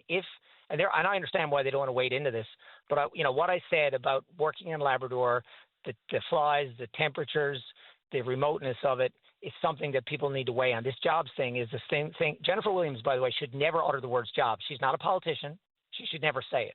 That's the first thing I'll say directly to her, and I said it to her, and I'll say it to her again. I keep repeating it. She's not a politician. She shouldn't be selling this based on jobs. And from an economics point of view, we already have a problem with not being able to affordably build homes on Newfoundland and Labrador, and I'm not sure how taking more tradespeople and increasing demand for them, which we experience in West. So I just want to say that. So obviously employees. Labrador people have been one of the biggest primary beneficiaries, obviously directly through jobs like the mining, but also indirectly because, as I said last week, 3.15 cents per kilowatt hour is what they pay for electricity, which is an incredibly inexpensive. We talk about Quebec getting it for 8 cents. Well, imagine 3.15 cents. It's incredible how cheap that is. Like, you would literally have $50 power bills, and a $100 power bill will be the same as your $500 power bill. People need to kind of wrap their head around it, and I don't understand that. How the same politicians, the same company can they argue because it's generated. Well, when we're not using Muskrat Falls, like, should we be paying 15 cents? We're really 25 because we're mitigating it. So, again, that's another thing I want to. But obviously, Quebec has obviously been the primary financial. Yeah, go on. Sorry. I'm just going to say it's 11:31, so we're going to have to wrap it up pretty quick. Final thoughts. Okay, Quebec has a political problem, and I realize that's really ultimately this problem. The fact is that how can they ever tell their people that they got to take 8 cents is going to go to 12 cents or 14 or 15 cents? But the reality is that's life. Like, reality for all of us, including the residents of Newfoundland and Labrador, is that we're spending more money than we can afford. We need this money way more than Quebec needs the money. So we need to wrap our heads around the fact. And also, Jennifer Williams said that 15% of our power supply. Well, Doug May says it's 17. I'd like to have exact numbers out of hydro.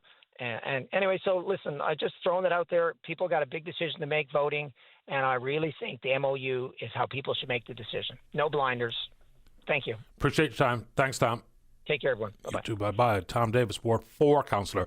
Let's take a break. When we get back, a little bit more MOU, a couple of reflections on the debate, including Nancy Reid, who's the executive director at the Coalitions of Persons with Disabilities, and then maybe time for you. Don't go away. The Tim Powers Show. Join the conversation weekday afternoons at 4 p.m. on your VOCM. Welcome back to the program. Let's go to line number 2. Good morning, Seamus O'Regan. You're on the air. Good morning, Patty. Been a long time. Good to talk to you. Happy to have you on. First of all, on the debates last night, tried to watch as much as I could. I thought the Premier did a very good job in executing his case, particularly on the MOU. And that, Patty, really is what I wanted to talk to you about today. I've been around this actually a lot longer than people may think. I was working with Brian Tobin. I was his policy director way back in 1998 when the foundations, I think, of what is here before us right now, we helped hammer out on Gull, on a number of other things. I worked with Malcolm Rowe, who's now proud Newfoundlander on the Supreme Court of Canada, on that. And because the Innu surrounded us in the CEO's house and ruined the big press conference that we wanted to have for that deal, I sat there and realized I had an excellent topic to study when I went away to do my master's in politics, and that was Innu equity in a large-scale economic development, namely the Lower Churchill. So I say all this by way of background. I've worked on it there. I've worked on numerous iterations. I have been a Minister of Energy when we were able to get a rate mitigation deal, which was terribly important for our leverage at the bargaining table. We did not want to be in a weaker position because we didn't have the funds to cover rate mitigation after the boondoggle of Muskrat Falls. So here we are now, and we've got a very good deal in front of us. And I am a one in the hand over two in the bush kind of guy. So I've heard a lot of people on here talking about perfect. And I can tell you, particularly as a labor minister and as a guy who's done deals, nothing's ever perfect. We've got to stop measuring ourselves against perfect, but we do have to measure ourselves about what is on the table, what we were able to negotiate with Quebec, and where that places us in a very uncertain future in this country and in this world. Quick question on the Innu Nation, now that you've brought it up, and rate mitigation as well. So maybe you have a status update for us, because we know that the Innu Nation settled out of court with Hydro-Quebec about the Upper Churchill for pretty low money as far as I could tell, and they were crystal clear. The last rate mitigation pot of money at $5.2 billion, the Innu Nation says that jeopardizes their revenue into the future by $1 billion. Unless they're made whole, there will be no Gull. I haven't heard one update. I know the Grand Chief was at the announcement, but I haven't heard a settlement here regarding rate mitigation and the Innu Nation's revenue stream. Have you? Well, no, I'm not Minister of Energy anymore. What I do know, I didn't mean that to sound as saucy as it may have sounded, but what I do know is they are partners in this deal. They are at the table, and I can't tell you how important that is. The Innu have stayed away from any negotiating table for decades and preferred to protest ours because they weren't fully included at the outset, which they should have been, to be honest with you. But this was the 1990s, and it was a different time. But they are, and I got to tell you, it was an incredibly proud moment for me, to see the Innu come in as full participants at that announcement. That was terribly, terribly important. Optically speaking, absolutely, I agree. But there is going to be this snarl of $1 billion that someone's going to have to deal with, because they've been crystal clear on that. No Gull until they're made whole. So that's kind of been missing from the conversation. We know we talk about Hydro-Quebec holds all the cards and the liability and the risk at Gull, but that's all just notional until there's some sort of resolution with the Innu Nation, as far as I can tell, because their statements have been pretty straightforward on that front. In addition to that, as a former Minister of the Crown, and we've got the major project office and all that, and nation building and shovel-ready stuff. Don't take it from me, take it from the Harper Conservatives and the Trudeau Liberals. They've called Muskrat nation building, which is why there was federal loan guarantees applied. I wonder, should the federal government have included this type of work in the major projects, because they've already declared that it is nation building projects, but yet it's not included in this most recent round, nor does it look like it's going to be in the way of a next 5 major projects. Should it be? Well, I can tell you something, this deal is so far ahead of anything else that is on the Canadian government's list right now that it doesn't even warrant being anywhere near that list. It is beyond. This is the most major of all major projects. This is something that we're talking 10,000 jobs. And I have to disagree with Tom Davis, who I know is a friend. Why the heck wouldn't CEL, the utility, be talking about the number of people she has to hire? I mean, we're getting a bit foolish because we're saying, well, this makes the deal sound too good, so she shouldn't be saying it. Well, you know what? It's a good deal. She negotiated a good deal, a very good deal with Dennis Mahoney and with Carl Smith. These are smart people. And any inference that I've heard from others, like the Group of Nine, any inference that we are not capable of doing a good deal, I can tell you right now, we have made mistakes in the past, but we have learned from those mistakes. What we cannot be is paralyzed by those mistakes, because we don't have the time. We need money, construction, and wealth in this province, we also need control. And the things that I look for, and what I was, the things I look for, like an escalator clause and getting market value, we've got it. It's there in Schedule F. The fact that we will not take on cost construction overruns, which we learned from Muskrat. We are not. That we will have majority ownership. We will. That, as a Labradorian, as somebody who grew up in Goose Bay, that we will have power and jobs for Labrador. And then the other one that I didn't see coming that I guess was on my list is 17 years early and $17 billion in cash. We need that. Now, that doesn't necessarily mean we settle for any deal. I in no way meant to infer that. But the fact of the matter is, I read that recent CBC report by Rob Hagel, and the promise is it does have a debt and deficit issue. That we know. So $17 billion is a lot of money on top of what is the biggest capital works project in North America. This blows anything else that Mark Carney and the federal government may have out of the water. There's nothing that comes close. If anything, and I was in Ottawa earlier this week, and I'm in Toronto now, and I'm telling executives and power players and people in the Prime Minister's office and the Prime Minister, you want to be attached to our project that's going ahead. Because I can tell you, there is no greater nation-building project in this country than this project. And you think about the psychological hurdles that these two provinces had to overcome to come to this deal.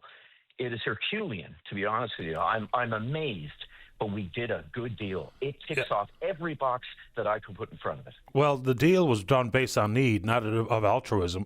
And Power for Labrador is over the course of 35 years. On both sides. Both sides need this deal. You're absolutely right.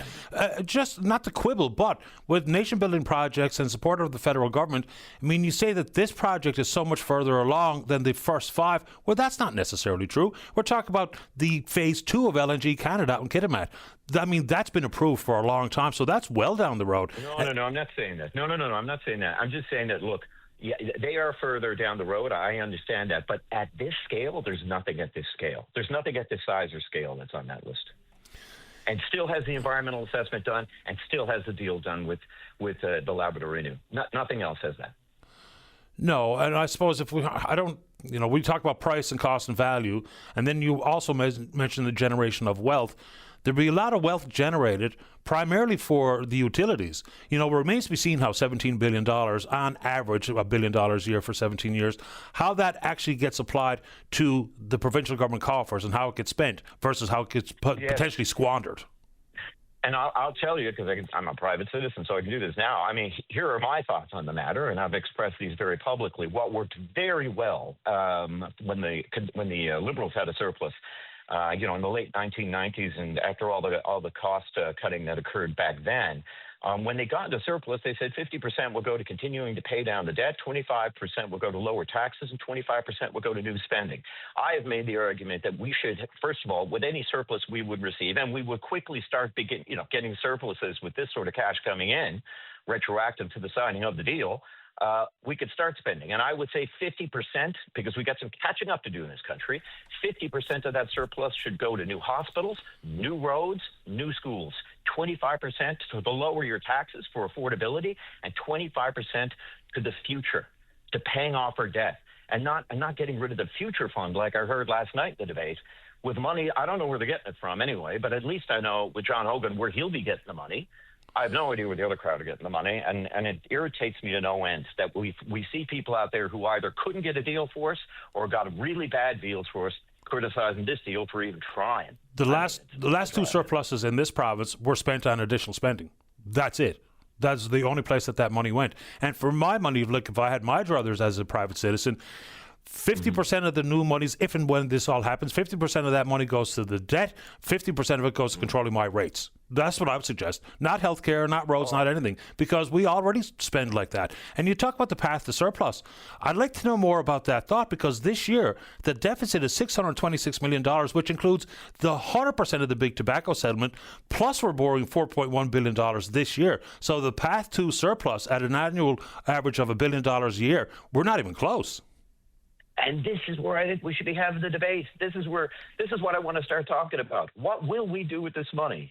And that should be what we should be talking about. And I think we should have a very healthy conversation about how much debt relief goes into place, how much we lower taxes, what we need to do to spend new money. At least we can start dreaming about these things, because we will not be able to without this deal. Because there is no other deal other than this deal that Quebec signed with us, that the Innu signed with us. Nothing else. We could talk about concepts, or we could talk about perfection, but this is what's at the table. This is what our team negotiated and said, yes, we think we're heading in the right direction. All the T's and I's will be crossed and dotted, and all of that will happen as we come closer to signing a final agreement. And these debates will continue. So really, this election is about, is this government headed in the right general direction? And do we think that John Hogan, who sat there during the Muskrat Falls inquiry and who has led this province, I think, so ably through the past few months, is he the guy you want, or is it the other crowd? And that's basically it. Yeah, I suppose that's right, but it's also that natural political churn that this province is famous for. You're in for 2 or 3 terms, and then you're out for 2 or 3 terms, and then you're in for 2 or 3 terms. That seems to be what history has displayed anyway. Seamus, I'm late for the break, but I appreciate your time. Hope you're doing well. Thank you, Patty. Appreciate it. Take care. Bye-bye. All right, let's take our final break. Don't go away. Welcome back. Let's go to line number 3. Good morning, John. You're on the air. Good morning, Patty. Welcome to the show. Thank you. I do enjoy your show. I had a number of ideas, and I was going to focus on one and have a quick chat with you, but your last caller has affected my blood pressure so bad I don't know where I'm going. Anyway, the debate last night, I was not as impressed as Mr. O'Regan with Mr. Hogan or anyone else. The only thing that I got answered, and it was just confirmed there by Mr. O'Regan, I guess, is that the reason for the rush, which is a question us commoners have been asking on a daily basis when we're meeting up and chatting, is that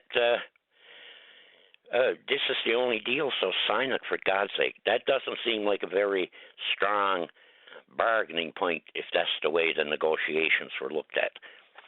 And I, like many more that I talk to, do have concerns. And it's not because they're the other crowd, as Mr. O'Regan said, because I'm certainly not, and neither are a number of my friends.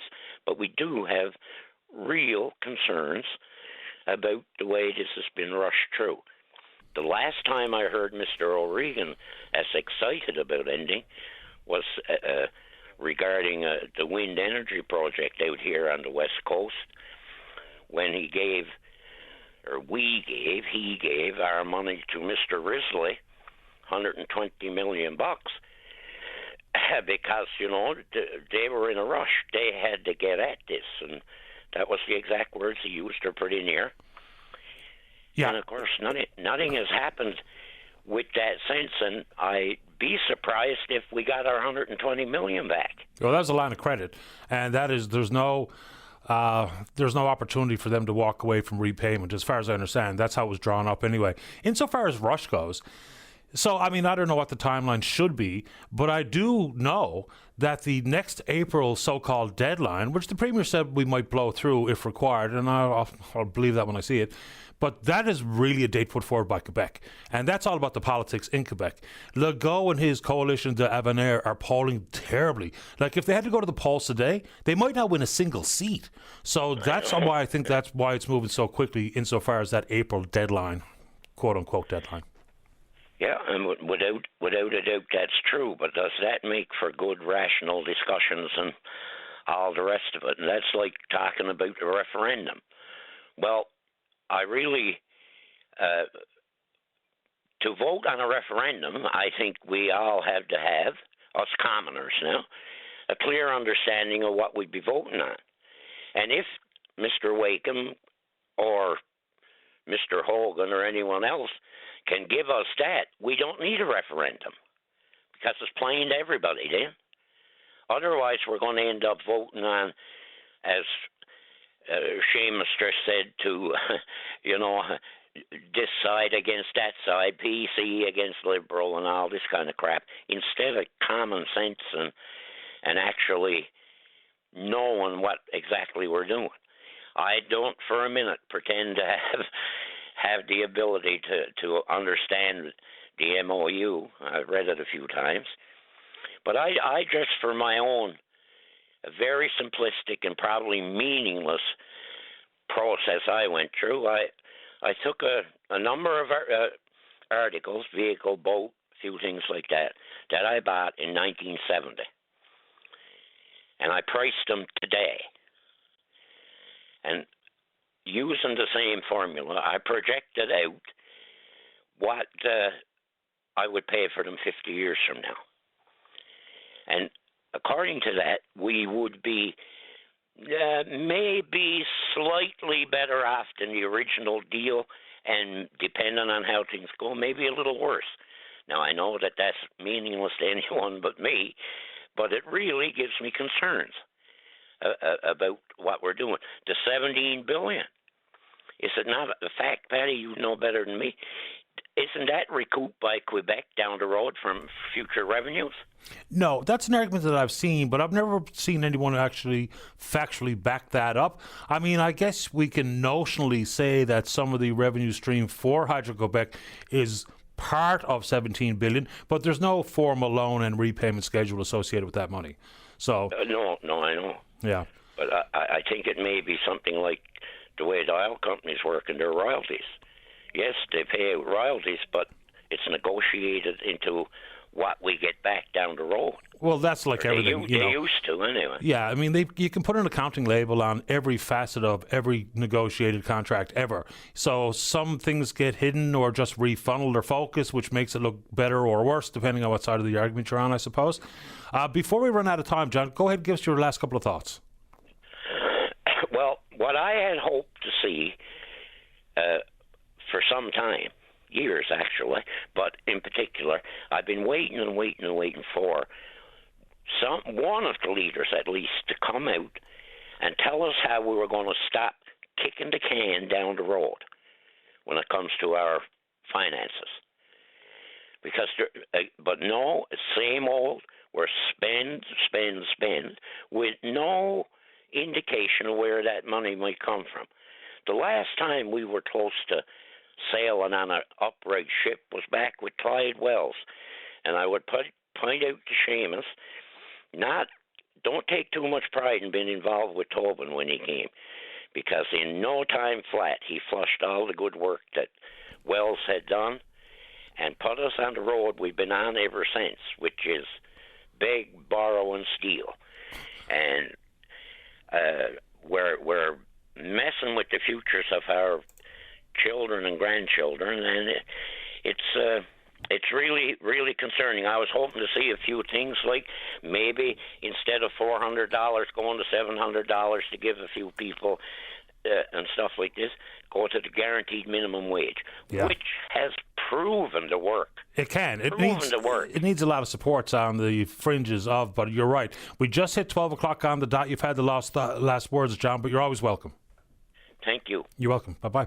Very good show today. We will indeed pick up this conversation again tomorrow morning right here on VOCM and Big Land FM's Open Line. On behalf of the producer, David Williams, I'm your host, Paddy Daly. Have yourself a safe, fun, happy day. We'll talk in the morning. Bye-bye.